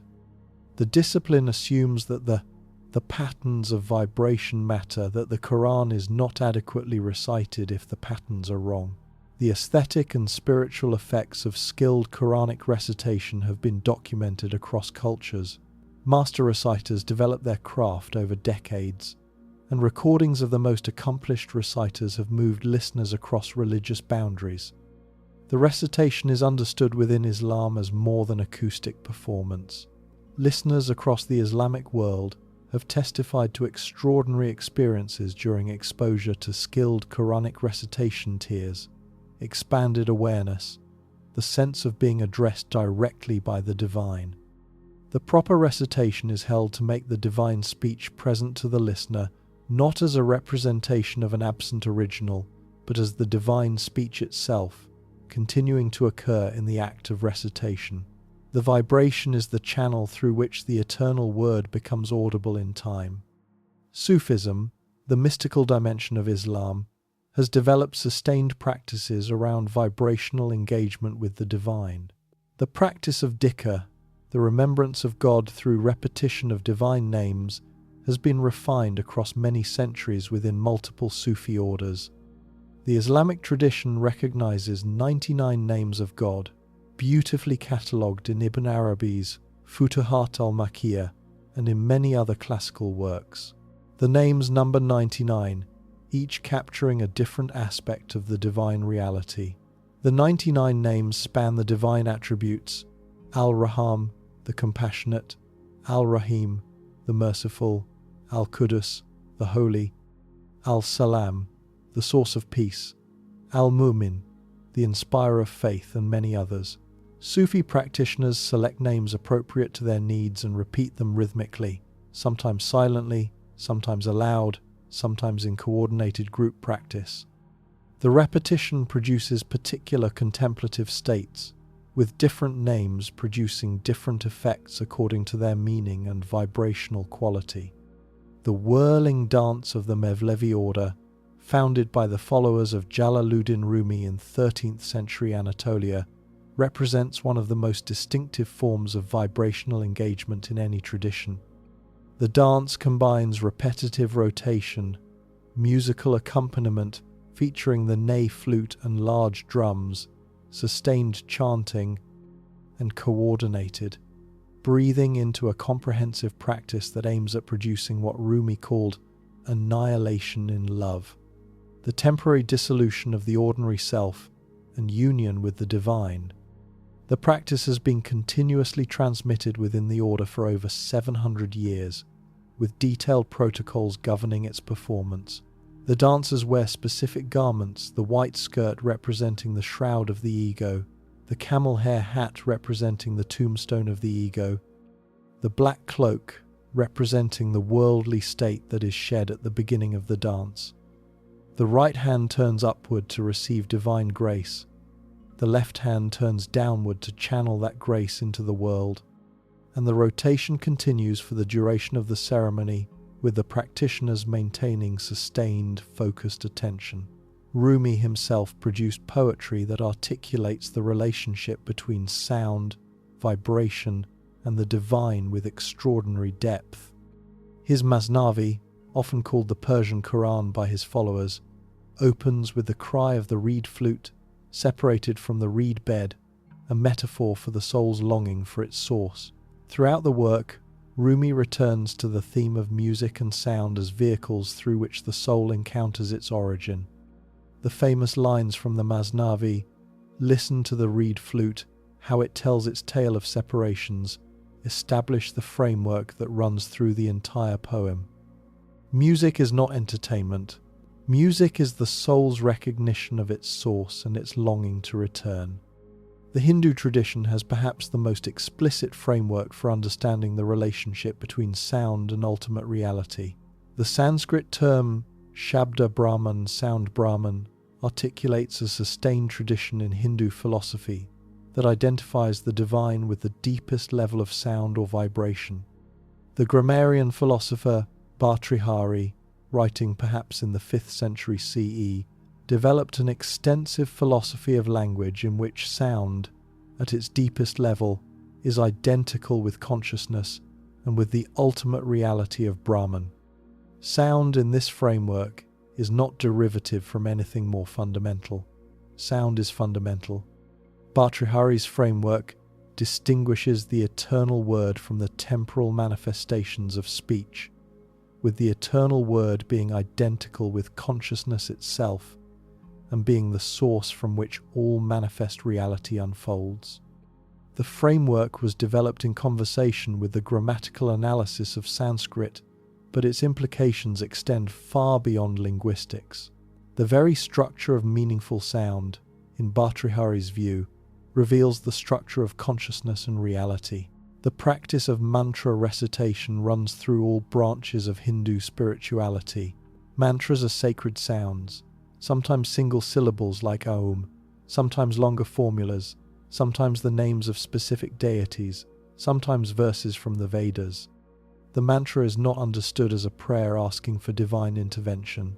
The mantra is understood as actually being the divine reality in sonic form, with the recitation bringing the practitioner into direct contact with what the mantra is. The Sanskrit grammarians distinguished 4 levels at which mantra operates: para, the supreme, unmanifest level; pashyanti, the level of subtle visualization; madhyama, the level of inner sound; and vaikari, the level of audible utterance. The recitation begins at the audible level and progresses toward the subtler levels through sustained practice, with the deepest engagement occurring at levels that are not externally audible at all. The recitation of the Vedas, the foundational scriptures of Hinduism, has been transmitted through specific oral traditions for over 3,000 years with extraordinary precision. The transmission relies on multiple memorization techniques, including the Padapatha, word-by-word recitation, the Kramapatha, in pairs, the Jatapatha, intricate interleaving, and the most complex Ganapatha, alternating combinations. These elaborate techniques have preserved the Vedic recitation through 3 millennia of oral transmission, with the result that the same recitation, performed in widely separated parts of India, can be cross-checked syllable by syllable for accuracy.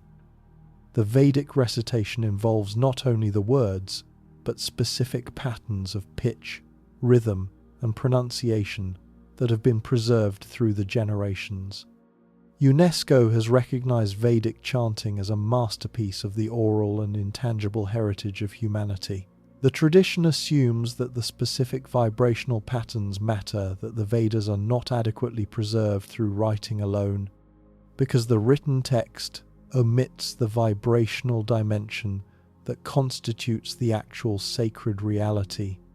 Indian classical music, comprising both the Hindustani tradition of the north and the Carnatic tradition of the south, developed within this conceptual framework that treats sound as having direct connection to the divine.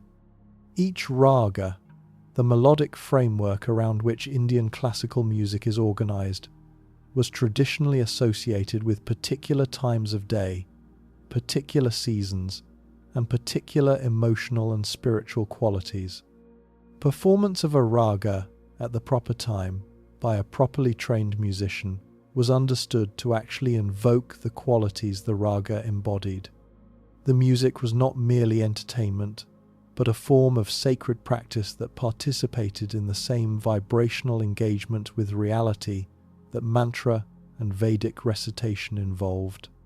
The Buddhist tradition encompasses substantial diversity across its different branches, with the Theravada tradition of Southeast Asia, the Mahayana traditions of East Asia, and the Vajrayana traditions of Tibet and the Himalayan regions, all having developed their own approaches to vibrational practice within the broader Buddhist framework. The Buddhist tradition has developed its own distinctive frameworks while drawing on the broader Indian context. The mantra tradition continues across Buddhist forms, particularly in the Vajrayana tradition that developed in Tibet and the surrounding regions. Tibetan Buddhism uses mantras extensively, with practices including the famous Om Mani Padme Hum, associated with the Bodhisattva of compassion, Avalokiteshvara. The practice involves recitation, sometimes accompanied by mala beads to count the repetitions, sometimes accompanied by visualization of the deity associated with the mantra. The repetition is held to actually produce the qualities the mantra represents. Compassion, in the case of Om Mani Padme Hum, through the vibrational engagement. Tibetan Buddhist monasteries have developed distinctive practices around chant that have attracted international attention. The deep tonal chanting of Tibetan monks, sometimes producing multiple simultaneous tones through specialized vocal techniques, generates sustained low-frequency vibrations that have been studied scientifically for their effects on the listeners.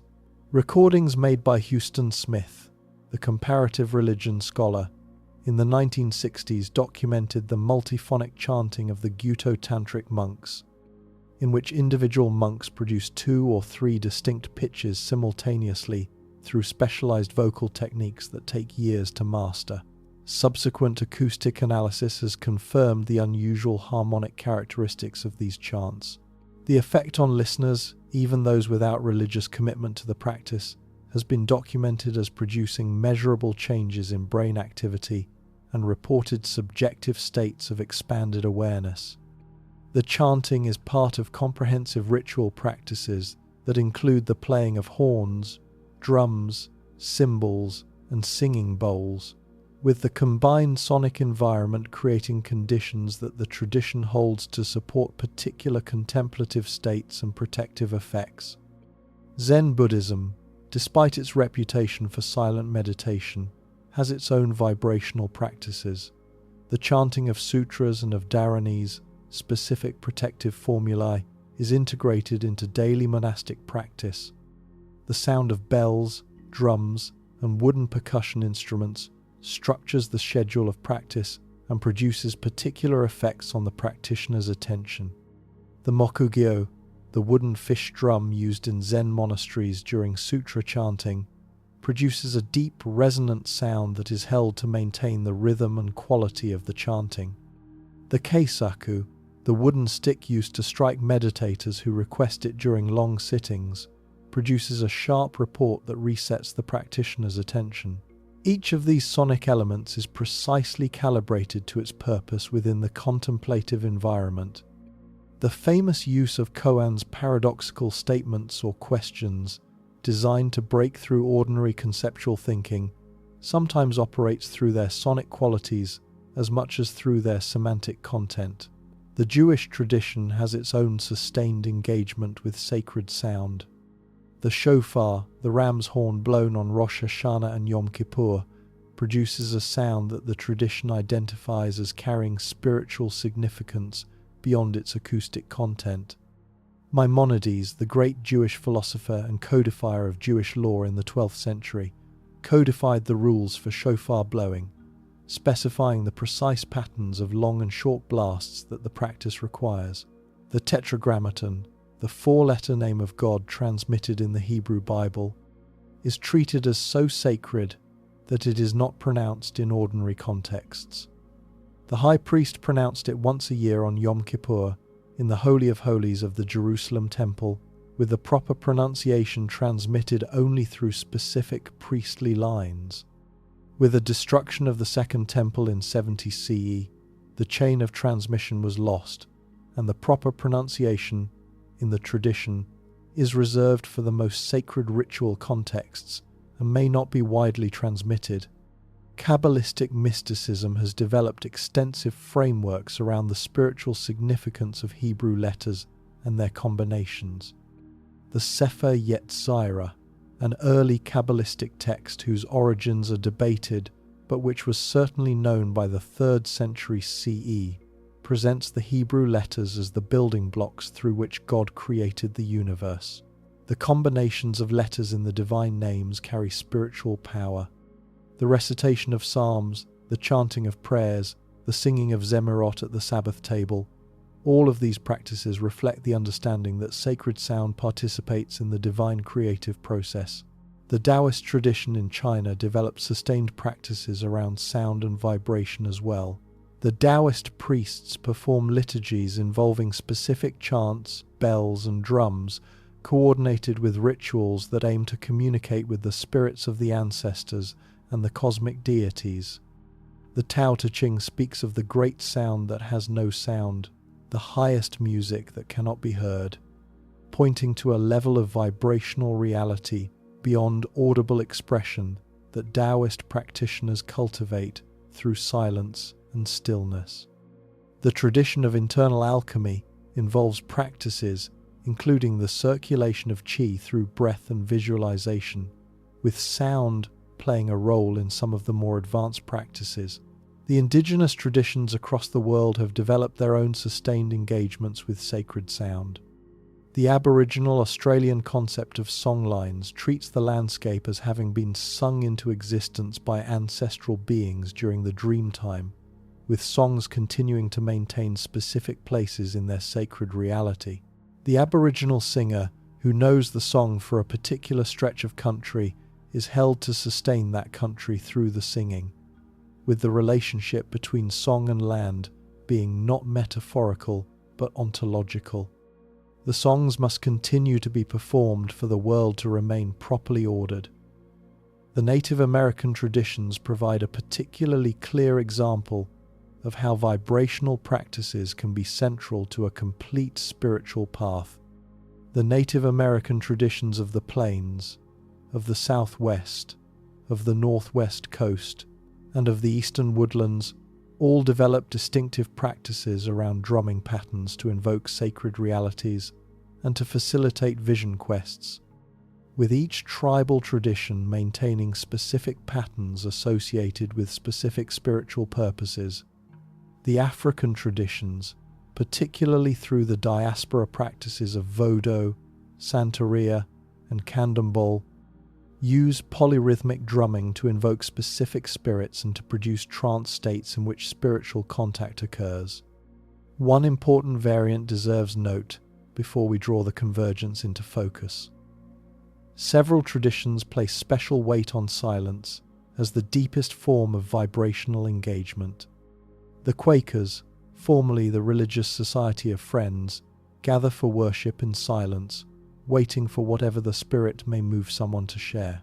The deepest experiences within Quaker practice occur in the silence itself, not in the spoken contributions that emerge from it. The hesychast tradition treats silence as the deepest layer of the Jesus prayer practice, with the audible repetition giving way eventually to silent presence. The Hindu Turiya, the fourth state of consciousness, is the silence after the syllable Om, where the deepest contact occurs. The traditions that engage sound most intensely tend, at their deepest levels, to recognize that sound is preparing the practitioner for a deeper engagement with the silence beyond sound. Silence understood not as absence, but as the source from which sound itself emerges. This refinement is important. The convergence across these traditions deserves attention. Different cultures, working independently across vast geographical separations and across centuries during which they had no contact with each other, develop practices that share structural features: sustained vocal repetition, coordinated breath, group performance with synchronized rhythm, specific frequency ranges that produce specific effects, the cultivation of attention through extended engagement with sacred sound. The phenomenology that practitioners report converges as well: quieted thinking, expanded awareness, sense of contact with realities beyond the ordinary, profound emotional integration. The traditions are not all the same. The practices differ in detail, but the structural similarities point clearly toward a common phenomenon being engaged through diverse cultural expressions. The convergence does not end with structural similarities of practice. The phenomenology converges as well. The reports practitioners give about what happens during sustained engagement with sacred sound show recognizable family resemblances across traditions. The Christian contemplative entering the prayer of quiet describes something that the Sufi entering Fana would recognize. The Buddhist meditator settling into samadhi describes something that the Hindu yogi entering samadhi would recognize. The shaman in trance describes something that the Pentecostal in the spirit would recognize. These are not identical experiences. The traditions interpret them through different theological frameworks, but the underlying phenomenology, the quieted thinking, the expanded awareness, the felt presence of something larger than the ordinary self, exhibits substantial cross-cultural consistency. The natural question presses itself: what is being engaged? The traditions themselves answer this question consistently, each in its own vocabulary, but with structural agreement that is hard to dismiss.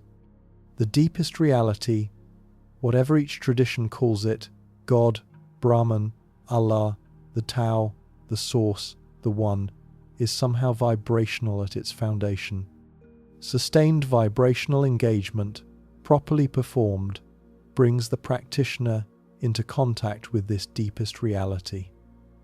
The contact is not merely subjective, it is contact with what is actually most real, with the source from which everything else derives, with what each tradition considers the divine. This is not a metaphorical claim within the traditions. It is, in each tradition's vocabulary, an ontological claim about what reality actually is and how the human creature can engage it. The convergence of these ontological claims across traditions that developed independently is the central observation. Two major hypotheses present themselves. The first is that the convergence reflects something universal in human psychology that produces consistent reports across cultures, despite the underlying claims being incorrect. The second is that the convergence reflects an accurate perception of how reality actually works. Rather than reflecting something merely universal in human psychology, remains the central question that the final part of this investigation will engage in serious detail. For now, the depth and consistency of the traditional engagement is itself part of what we have to consider. People do not develop sustained practices for thousands of years to access something that is not there. The hypothesis that everyone across all cultures has been deceived by the same illusion strains credulity beyond the breaking point. The hypothesis that the practices are accessing something real, even if its nature remains contested, fits the data better. 3 sustained investigations into the relationship between vibration and what the religious traditions consider divine. The physics establishing that reality at its foundation is vibrational, with all matter constituted as patterns of oscillation in quantum fields, and with the universe carrying its own vibrational signatures from the Schumann resonance to the cosmic microwave background.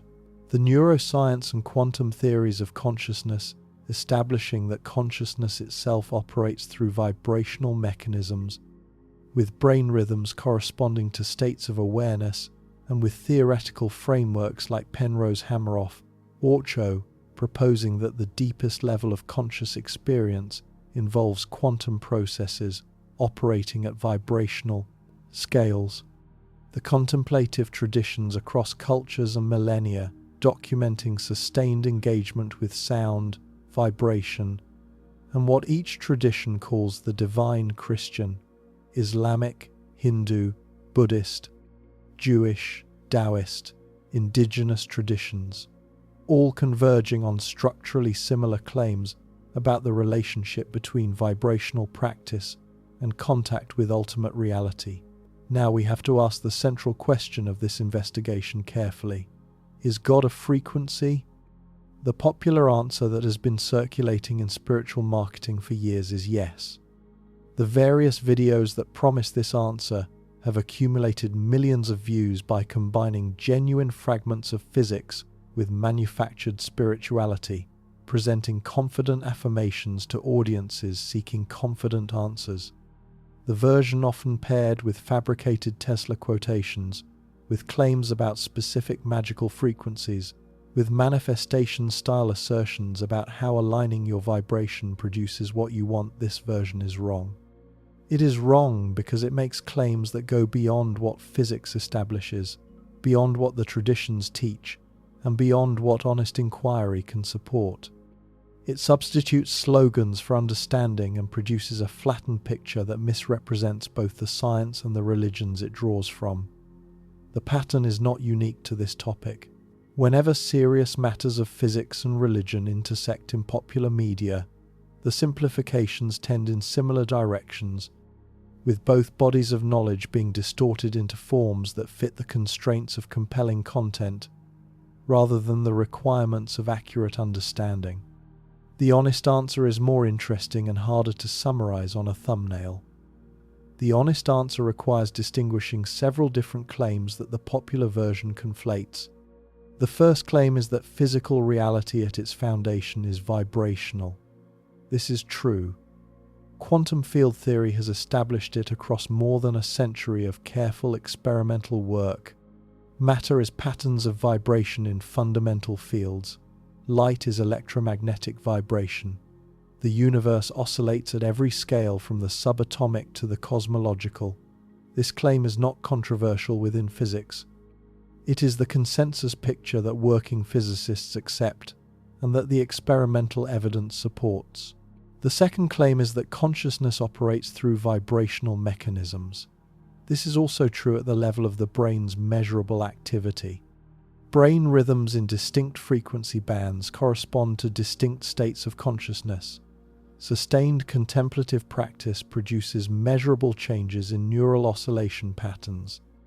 The neural substrate of consciousness exhibits vibrational behavior that has been mapped with increasing precision.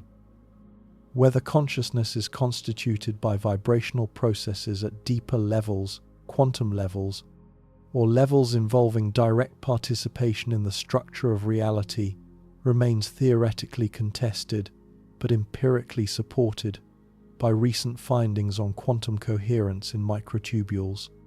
The third claim is that the religious traditions across cultures have consistently described the divine in vibrational terms, identifying sound, word, vibration, or related concepts as fundamental to what God is or how God operates. This is also true. The convergence across traditions is too consistent to be dismissed as coincidence. Different cultures, working independently, arrived at structurally similar accounts of how vibrational engagement provides access to what each considered ultimate reality. The fourth claim is the one that requires care. The popular version moves directly from the first three claims to the conclusion that God is a frequency, or that aligning your frequency produces specific results, or that there are magical numerical values that unlock divine reality. This conclusion does not follow from the first three claims, and asserting it produces a series of errors. The first error is reductive. To say that God is a frequency reduces the divine reality, as the traditions describe it, to a physical parameter. The traditions are not describing God as a particular oscillation. The traditions are describing God as the source from which all oscillation flows, as the reality that is expressed through vibration but that exceeds vibration, as something that includes and transcends the vibrational dimensions of physical reality. The reductive framing collapses the depth that the traditions have been articulating. The second error involves the relationship between description and identity.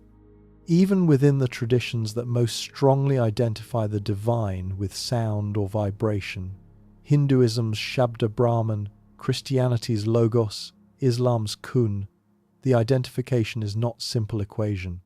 The Logos is not just a sound wave, the Om is not just an audible syllable, the Kun is not just a verbal command. Each of these traditions distinguishes the manifest expression from the underlying reality, with the manifest sound or word being the way the deeper reality becomes audible or comprehensible to creatures who exist in time and space. Identifying God with the manifest frequency confuses the expression with what is being expressed. The third error involves the claim of access. The popular version often suggests that knowing the right frequency or producing the right vibrational state gives access to divine reality on demand. The traditions never made this claim. The traditions consistently emphasize that contact with the divine, however mediated by vibrational practice, requires the moral and spiritual development of the practitioner, the cultivation of humility and surrender, the willingness to be transformed by what is encountered rather than to use it for personal advantage. The claim that frequency alone unlocks God treats the divine as a vending machine and ignores everything the traditions have said about how the encounter actually works. What can we say honestly? We can say that vibration is fundamental to physical reality. We can say that consciousness operates through vibrational mechanisms. We can say that vibrational practices, properly performed, produce measurable changes in consciousness that contemplative traditions have been documenting for thousands of years. We can say that the convergence between physical findings and traditional descriptions is striking and not easily dismissed. What we cannot say is that any of this proves what God is, or whether God exists in the sense the traditions mean, or that any specific religious framework is correct. The honest position respects the limits of what science can establish about questions that are not, by their nature, susceptible to scientific resolution. The deepest questions remain open. The traditions deserve to be heard on their own terms. The science deserves to be understood on its own terms. The convergence between them is genuine, but does not collapse the questions that each addresses in its own way. A more nuanced framing serves us better. Vibration is the medium through which physical reality and consciousness operate. Vibrational engagement appears to be one of the channels through which something happens that the contemplative traditions consistently describe as access to whatever they consider ultimate. Whether the something accessed is God, or the deepest level of one's own consciousness, or the implicate order Bohm proposed, or some unified reality that includes all of these, that question remains genuinely open. The frameworks all point toward something. None of them definitively establishes what. The physicist David Bohm, the contemplative practitioner Jiddu Krishnamurti, the Sufi poet Rumi, the Christian mystic Eckhart, the Hindu sage Ramana, all of them, working in their different idioms, articulated something resembling the same recognition. Reality is one. Consciousness participates in reality. The participation occurs at depths that ordinary perception does not reach. The depths can be reached through sustained practice. What is reached has been called by many names. The names differ. The territory may be the same. This is not a deflationary conclusion. The picture that does emerge is, if anything, more interesting than the simple slogan would suggest. Reality is vibrational. Consciousness is vibrational. The two are continuous in ways that contemporary physics is beginning to understand, and that the traditions have been describing for thousands of years. Engagement with vibration through practices that traditions have refined across millennia genuinely changes consciousness, genuinely produces reports that converge across cultures, genuinely provides access to dimensions of experience that ordinary distracted living does not provide. The skeptic who says nothing real is happening here is wrong. The credulous believer who says God is literally a frequency is also wrong. The careful position lies between these errors, taking both the science and the tradition seriously without overclaiming what either can establish. Before turning to practical implications, let us address the objections that honest inquiry must consider. The first objection is the reductive scientism objection. The objection holds that all the apparent convergence between physics and contemplative traditions is illusory. The brain is a complex computational system that produces consciousness as an emergent property. Vibrational states of the brain are simply states of the brain, with no deeper significance. The reports of religious traditions are products of altered brain states that human beings have systematically misinterpreted as contact with divine reality. There is no God to be a frequency, and the apparent convergence reflects nothing more than the human tendency to find patterns where none exist. This objection deserves serious engagement, but it does not survive careful examination of the evidence. The convergence between physics and the traditions is structural, occurring at levels that cannot be explained as cultural artifact or pattern-finding error. The traditions did not know that matter is vibrating fields when they described reality as fundamentally vibrational. They could not have known. The convergence is not the result of traditions adapting their teachings to contemporary physics, because the teachings predate the physics by millennia. Something is producing the convergence, and the simplest hypothesis that fits the data is that both physics and the traditions are recognizing real features of reality, even if their respective vocabularies and frameworks remain distinct. The second objection is the credulous spirituality objection. The objection comes from the opposite direction. It holds that the framework developed here treats the traditions too critically, that the traditions have already established the truth of these matters, and that physics merely confirms what religion has always known. This framing is also inadequate. The traditions disagree among themselves about important matters. The practices differ in detail, and the metaphysical claims associated with them differ in substance. The convergence is real, but limited. It does not establish that any particular tradition is correct in its full theological commitments. It establishes that something common is being engaged, while leaving the question of what exactly that common something is genuinely open. The third objection is the manifestation industry objection. The objection holds that whatever the merits of the careful framing developed here, the conversation about frequency and divinity has been so thoroughly corrupted by manifestation, marketing, fake Tesla quotations, magical thinking about specific frequencies, an outright commercial exploitation that engaging the topic at all gives oxygen to bad actors. This objection has practical force, but does not justify abandoning the territory to those bad actors. The honest conversation that distinguishes genuine science from pseudoscience and genuine traditional teaching from commercial exploitation is the conversation that needs to occur precisely because the bad versions are so prevalent. Refusing to engage the territory leaves it entirely in the hands of those who do not engage it carefully. The framework developed across this investigation connects with the broader picture that previous investigations on this channel have built. The time illusion investigation established that time does not flow as ordinary experience suggests, but is a feature of consciousness traversing a unified four-dimensional structure. The frequency investigation extends this. The structure that consciousness traverses is itself vibrational. The traversal is itself the experience of vibrational patterns unfolding through time.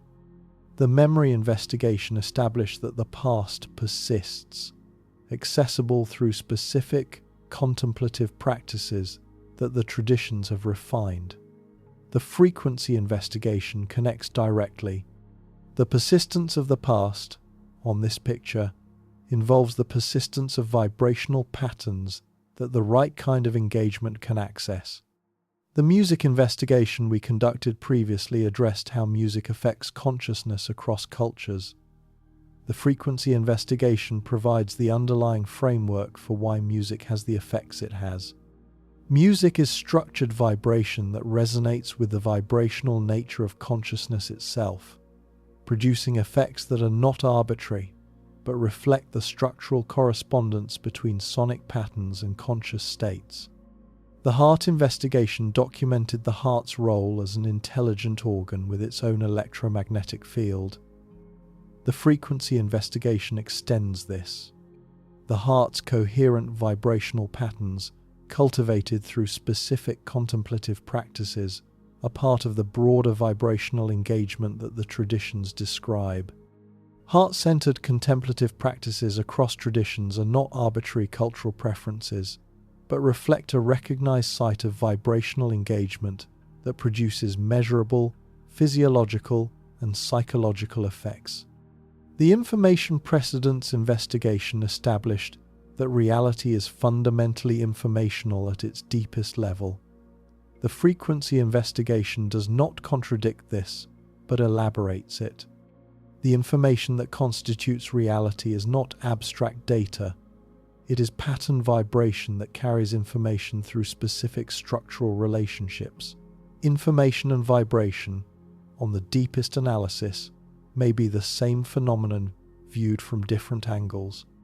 The laws of existence investigation established three principles. Observation creates reality. Nothing is separate. Information cannot be destroyed. The frequency investigation applies each. The first law implies that the vibrational engagement we have been examining is not passive listening, but active participation in actualizing the structure being engaged. The second law implies that the practitioner and the vibration being engaged are not separable, but are aspects of a single relational reality. The third law implies that the vibrational patterns produced through sustained practice are preserved in the structure of reality, contributing to what reality actually is. Now let us consider the practical implications. 5 practical implications follow from the integrated framework, each addressing a particular dimension of ordinary life that the framework illuminates. The first implication concerns how you relate to your own consciousness on a moment-by-moment basis. If consciousness operates through vibrational mechanisms, then engagement with vibration is not optional. You are already, at every moment, a vibrating being whose neural rhythms are producing the conscious experience you have. The question is not whether vibration affects your consciousness. The question is what vibrations you expose your consciousness to and what effects those vibrations produce. Consider your daily acoustic environment, the constant low-grade noise of contemporary urban life. the specific sounds of devices and screens, the music you choose to play, the voices you hear. All of these are vibrational inputs to a consciousness that operates through vibrational mechanisms. The constant background of low-grade noise that contemporary urban life provides represents a chronic vibrational stress on the consciousness exposed to it. Studies in environmental psychology have documented the effects of chronic noise exposure on cognitive function, emotional regulation, and physiological stress markers.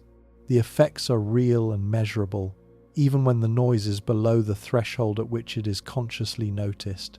The choices you make about your vibrational environment affect, in measurable ways, the kind of consciousness you experience. The second implication concerns the value of contemplative practice. If sustained vibrational engagement through practices like meditation, prayer, mantra, chant, or sacred music produces consistent changes in consciousness, and the evidence we have examined across both neuroscience and traditional reports establishes that it does, then these practices deserve consideration as something other than primitive holdovers from prescientific cultures. They are technologies of consciousness, refined across thousands of years of careful investigation. They produce specific effects. The effects can be cultivated through committed practice. The cultivation is available to anyone willing to undertake it. This does not require religious commitment in any particular tradition. The practices can be engaged within their original religious contexts, by those whose faith leads them to these practices, or in modified secular forms by those who do not share the religious frameworks but recognize the value of the practices themselves. Mindfulness meditation, derived from Buddhist sources, has been adopted into entirely secular clinical contexts with documented benefits. Centering prayer, developed within Christian contemplative tradition, has been practiced by people across the religious spectrum and beyond it. The practices have effects. The effects do not require the practitioner to accept any particular metaphysical framework, even if the practitioner who does accept such a framework may experience the practice differently. The third implication concerns the relationship between sound and meaning in your own life. Music affects you. Sacred sound affects you. The voices of the people you love affect you. The practice of saying important things out loud, of singing, of chanting, of speaking in genuine engagement with what you are saying. All of this engages vibrational mechanisms that the traditions have been refining and that contemporary research is documenting. The practice of reading sacred texts aloud rather than silently, the practice of listening to music with full attention rather than as background, the practice of speaking words of meaning rather than habitual chatter. All of these are forms of vibrational engagement that affect your consciousness in ways that ordinary, distracted living does not. The fourth implication concerns silence. The traditions that engage sound most intensely also recognize, at their deepest levels, that sound prepares for silence.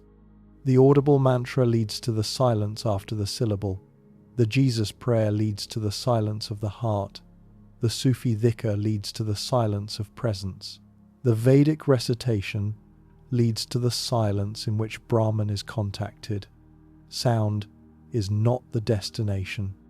Sound is the path that leads through itself to the silence beyond, where what each tradition calls ultimate is encountered most directly. The cultivation of silence through practices that pass through sound and arrive at silence is part of what the traditions consistently identify as the deepest form of engagement. This has practical implications that may be unwelcome in contemporary life. Silence is rare in modern environments. Most people spend most of their waking hours immersed in continuous sonic stimulation devices, conversations, music, ambient noise. The capacity to be in silence, to remain attentive within silence, to find the silence not as deprivation but as fullness. This capacity has to be cultivated, and the cultivation is difficult, precisely because the contemporary environment provides so few opportunities to practice. The traditions developed monastic and retreat structures precisely to provide the conditions for this cultivation. The structures are not available to most people in their ordinary lives, but the orientation can be cultivated even in modified forms within ordinary life, if the orientation is recognized as valuable. The fifth implication concerns death. Every life ends. The traditions that have engaged vibrational practice most deeply have also engaged the relationship between vibrational practice and the experience of dying.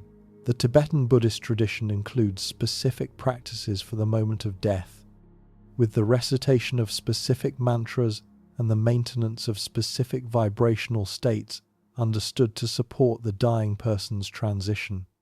The Catholic tradition includes the last rites, with specific prayers and chants understood to assist the dying.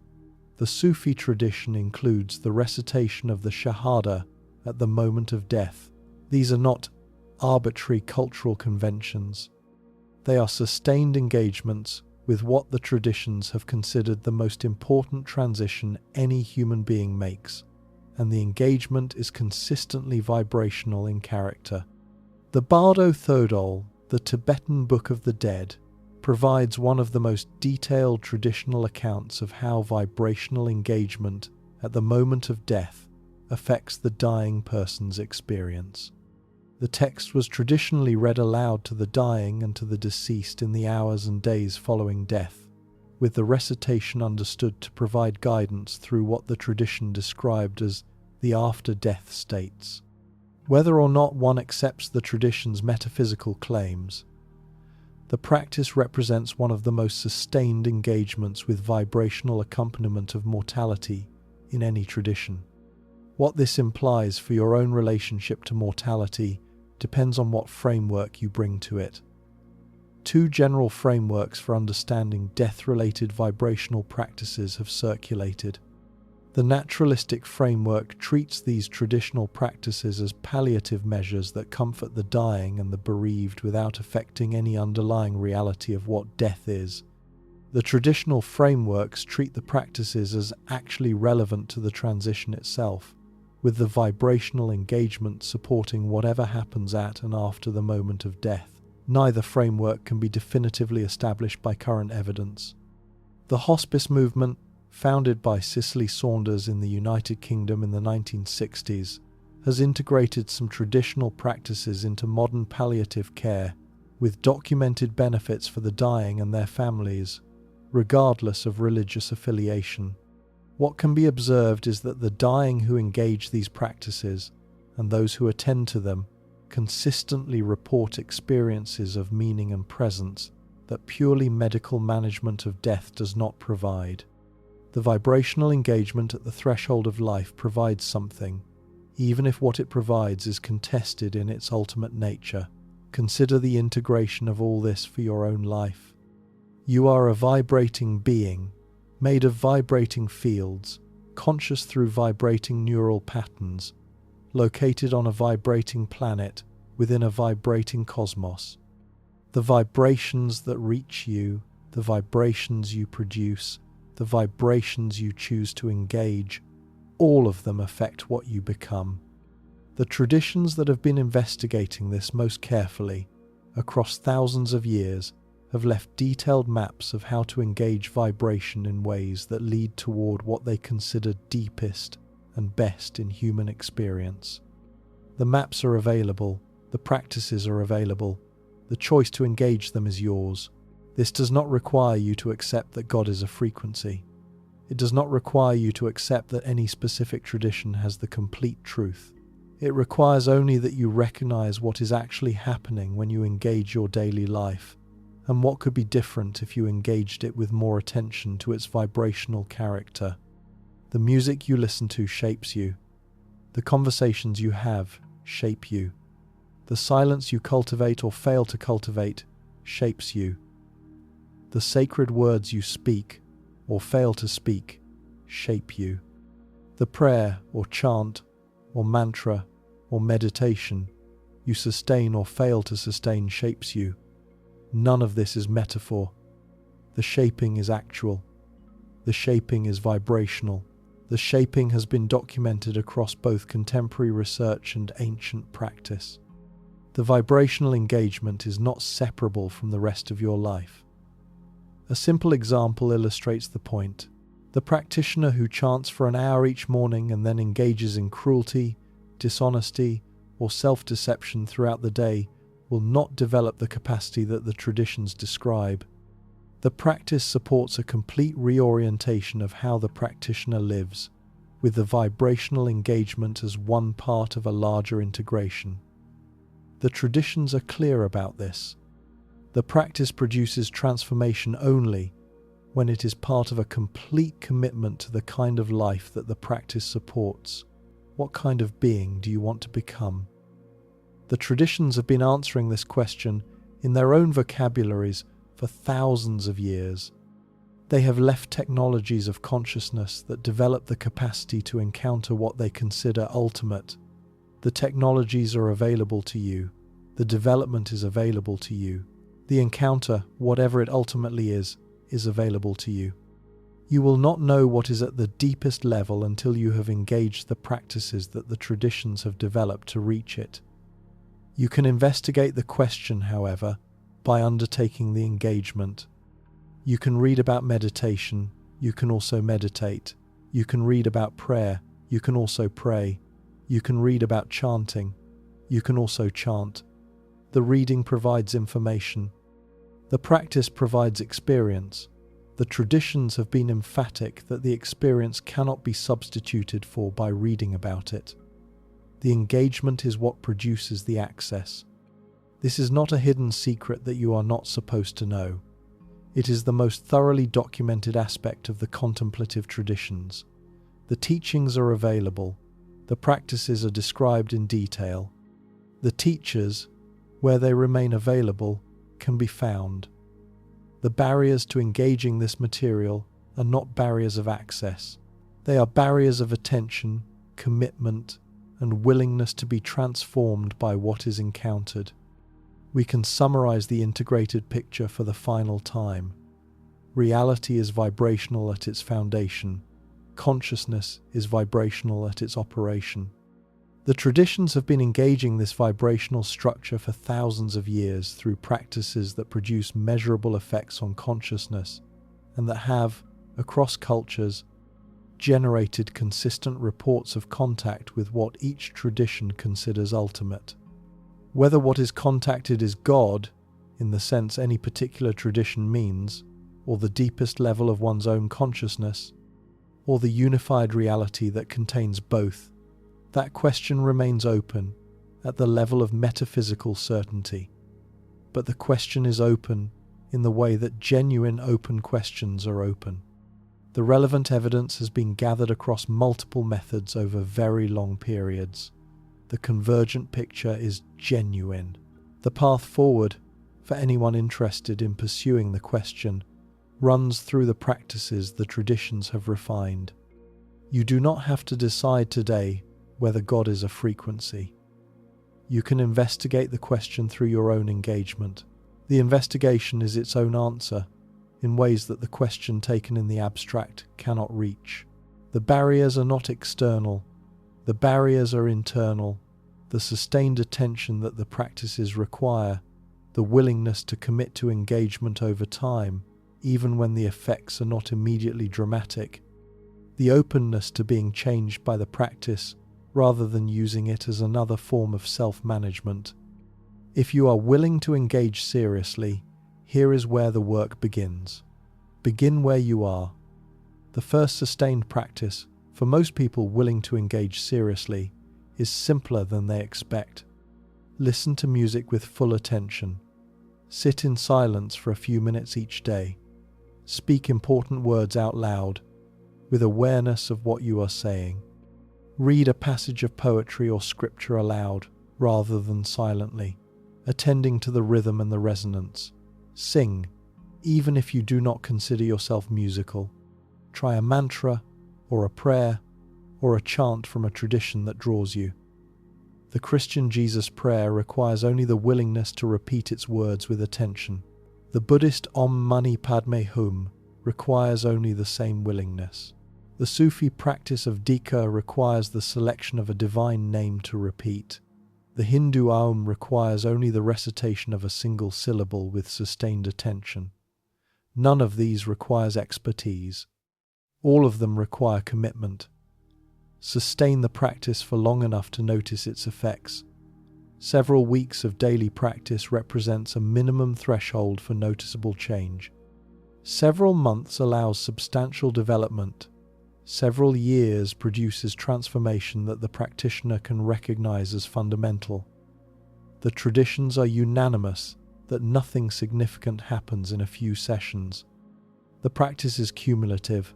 The cumulative effect is what produces the access. The traditions are unanimous in this prediction. If you sustain the engagement, you will notice changes that ordinary distracted living does not produce.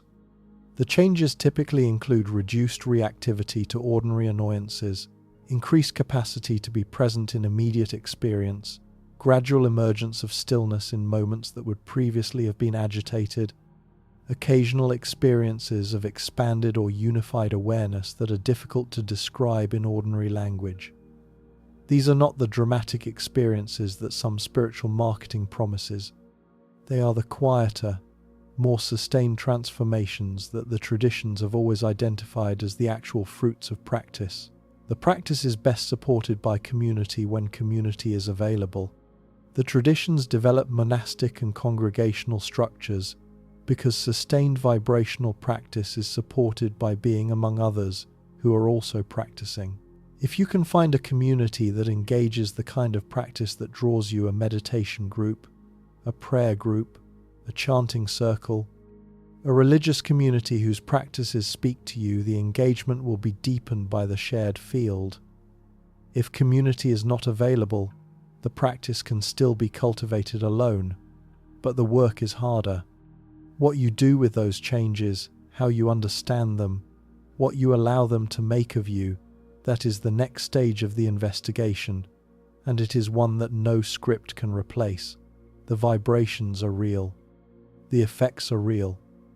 The question of what is ultimately being contacted through them remains, as it must, the question that the engagement itself addresses. The story we tell ourselves about reality matters. The flat materialist story tells us that we are bags of biochemistry briefly aware of our surroundings before dissolving back into the cosmic indifference from which we briefly emerged. The pop spiritualist story tells us that we are infinite beings who can manifest anything through proper alignment of our frequency. Both stories are wrong. The careful story is harder to tell but more accurate. We are vibrating beings, made of vibrating fields, conscious through vibrating neural patterns, embedded in a reality that is itself vibrational at every scale. The traditions that have engaged this reality most carefully have left technologies that can transform our experience of being what we are. Whether what they call God exists in the form they describe remains a question that no science can fully answer. What is not in question is that the practices produce effects, that the effects can be cultivated, and that the cultivation is available to anyone willing to undertake it. Listen, begin to listen, with a kind of attention you have not given to ordinary listening. Whatever you call the source from which sound emerges and to which sound returns, by whatever name your particular tradition or your inheritance provides, God, Allah, Brahman, the Tao, the One, the Source, or simply that source is not somewhere else. It is here, now, in the room where you are, in the body you inhabit, in the silence beneath the noise, in the resonance you have not yet learned to hear, in the vibration that carries you and that you carry without recognizing. The sound is the path. The silence is the destination. The journey is yours. Begin it, or do not begin it. The choice belongs to you alone. But know that the territory is real, the maps exist, and the practices that lead through the territory have been refined by some of the most disciplined investigators of consciousness who have ever lived. They did not develop these practices for nothing. They develop them because the practices led somewhere. Whether what they reached is what they thought they reached, or whether it is something they perceived through frameworks they could not fully articulate, the practices remain available. The reaching remains available. The contact, whatever it ultimately is, with whatever it ultimately is, remains available. You are vibration encountering vibration through vibration. Whatever else you are at least that. And whatever lies at the deepest level of what you are, the path to it runs through the practice of attending to vibration with the seriousness that the traditions have always brought to it. The seriousness is what makes the difference. The seriousness is what the traditions have in common. The seriousness is what allows practice to become contact, contact to become transformation, transformation to become the slow movement toward whatever lies at the deepest level of what is. You are vibration encountering vibration through vibration. The deepest answer to the question of what you are may be that you are listening, that you are vibration that has become aware of vibration, that you are the universe momentarily aware of itself at this particular location, this particular time, this particular concentration of patterned activity that is currently reading or hearing these words. What happens next belongs to you. The investigation has provided what an investigation can provide. The framework has been articulated. The practices have been pointed to. The territory has been carefully mapped. The walking, however, can only be done by you, with whatever attention and commitment you can bring to the walking. No one else can take the steps for you. No teacher, however accomplished, can substitute for the practitioner's own engagement. The teachers can point. They cannot walk. The walking is the work itself. Walk well. Walk with the seriousness that the territory deserves. Walk with the humility appropriate to a journey whose destination remains hidden until the walking has revealed it. Walk with the willingness to be transformed by what you encounter. The traditions have left you maps. The maps describe what others have found along the way. They do not describe what you specifically will find when you walk the territory yourself. That you will discover. Walk well.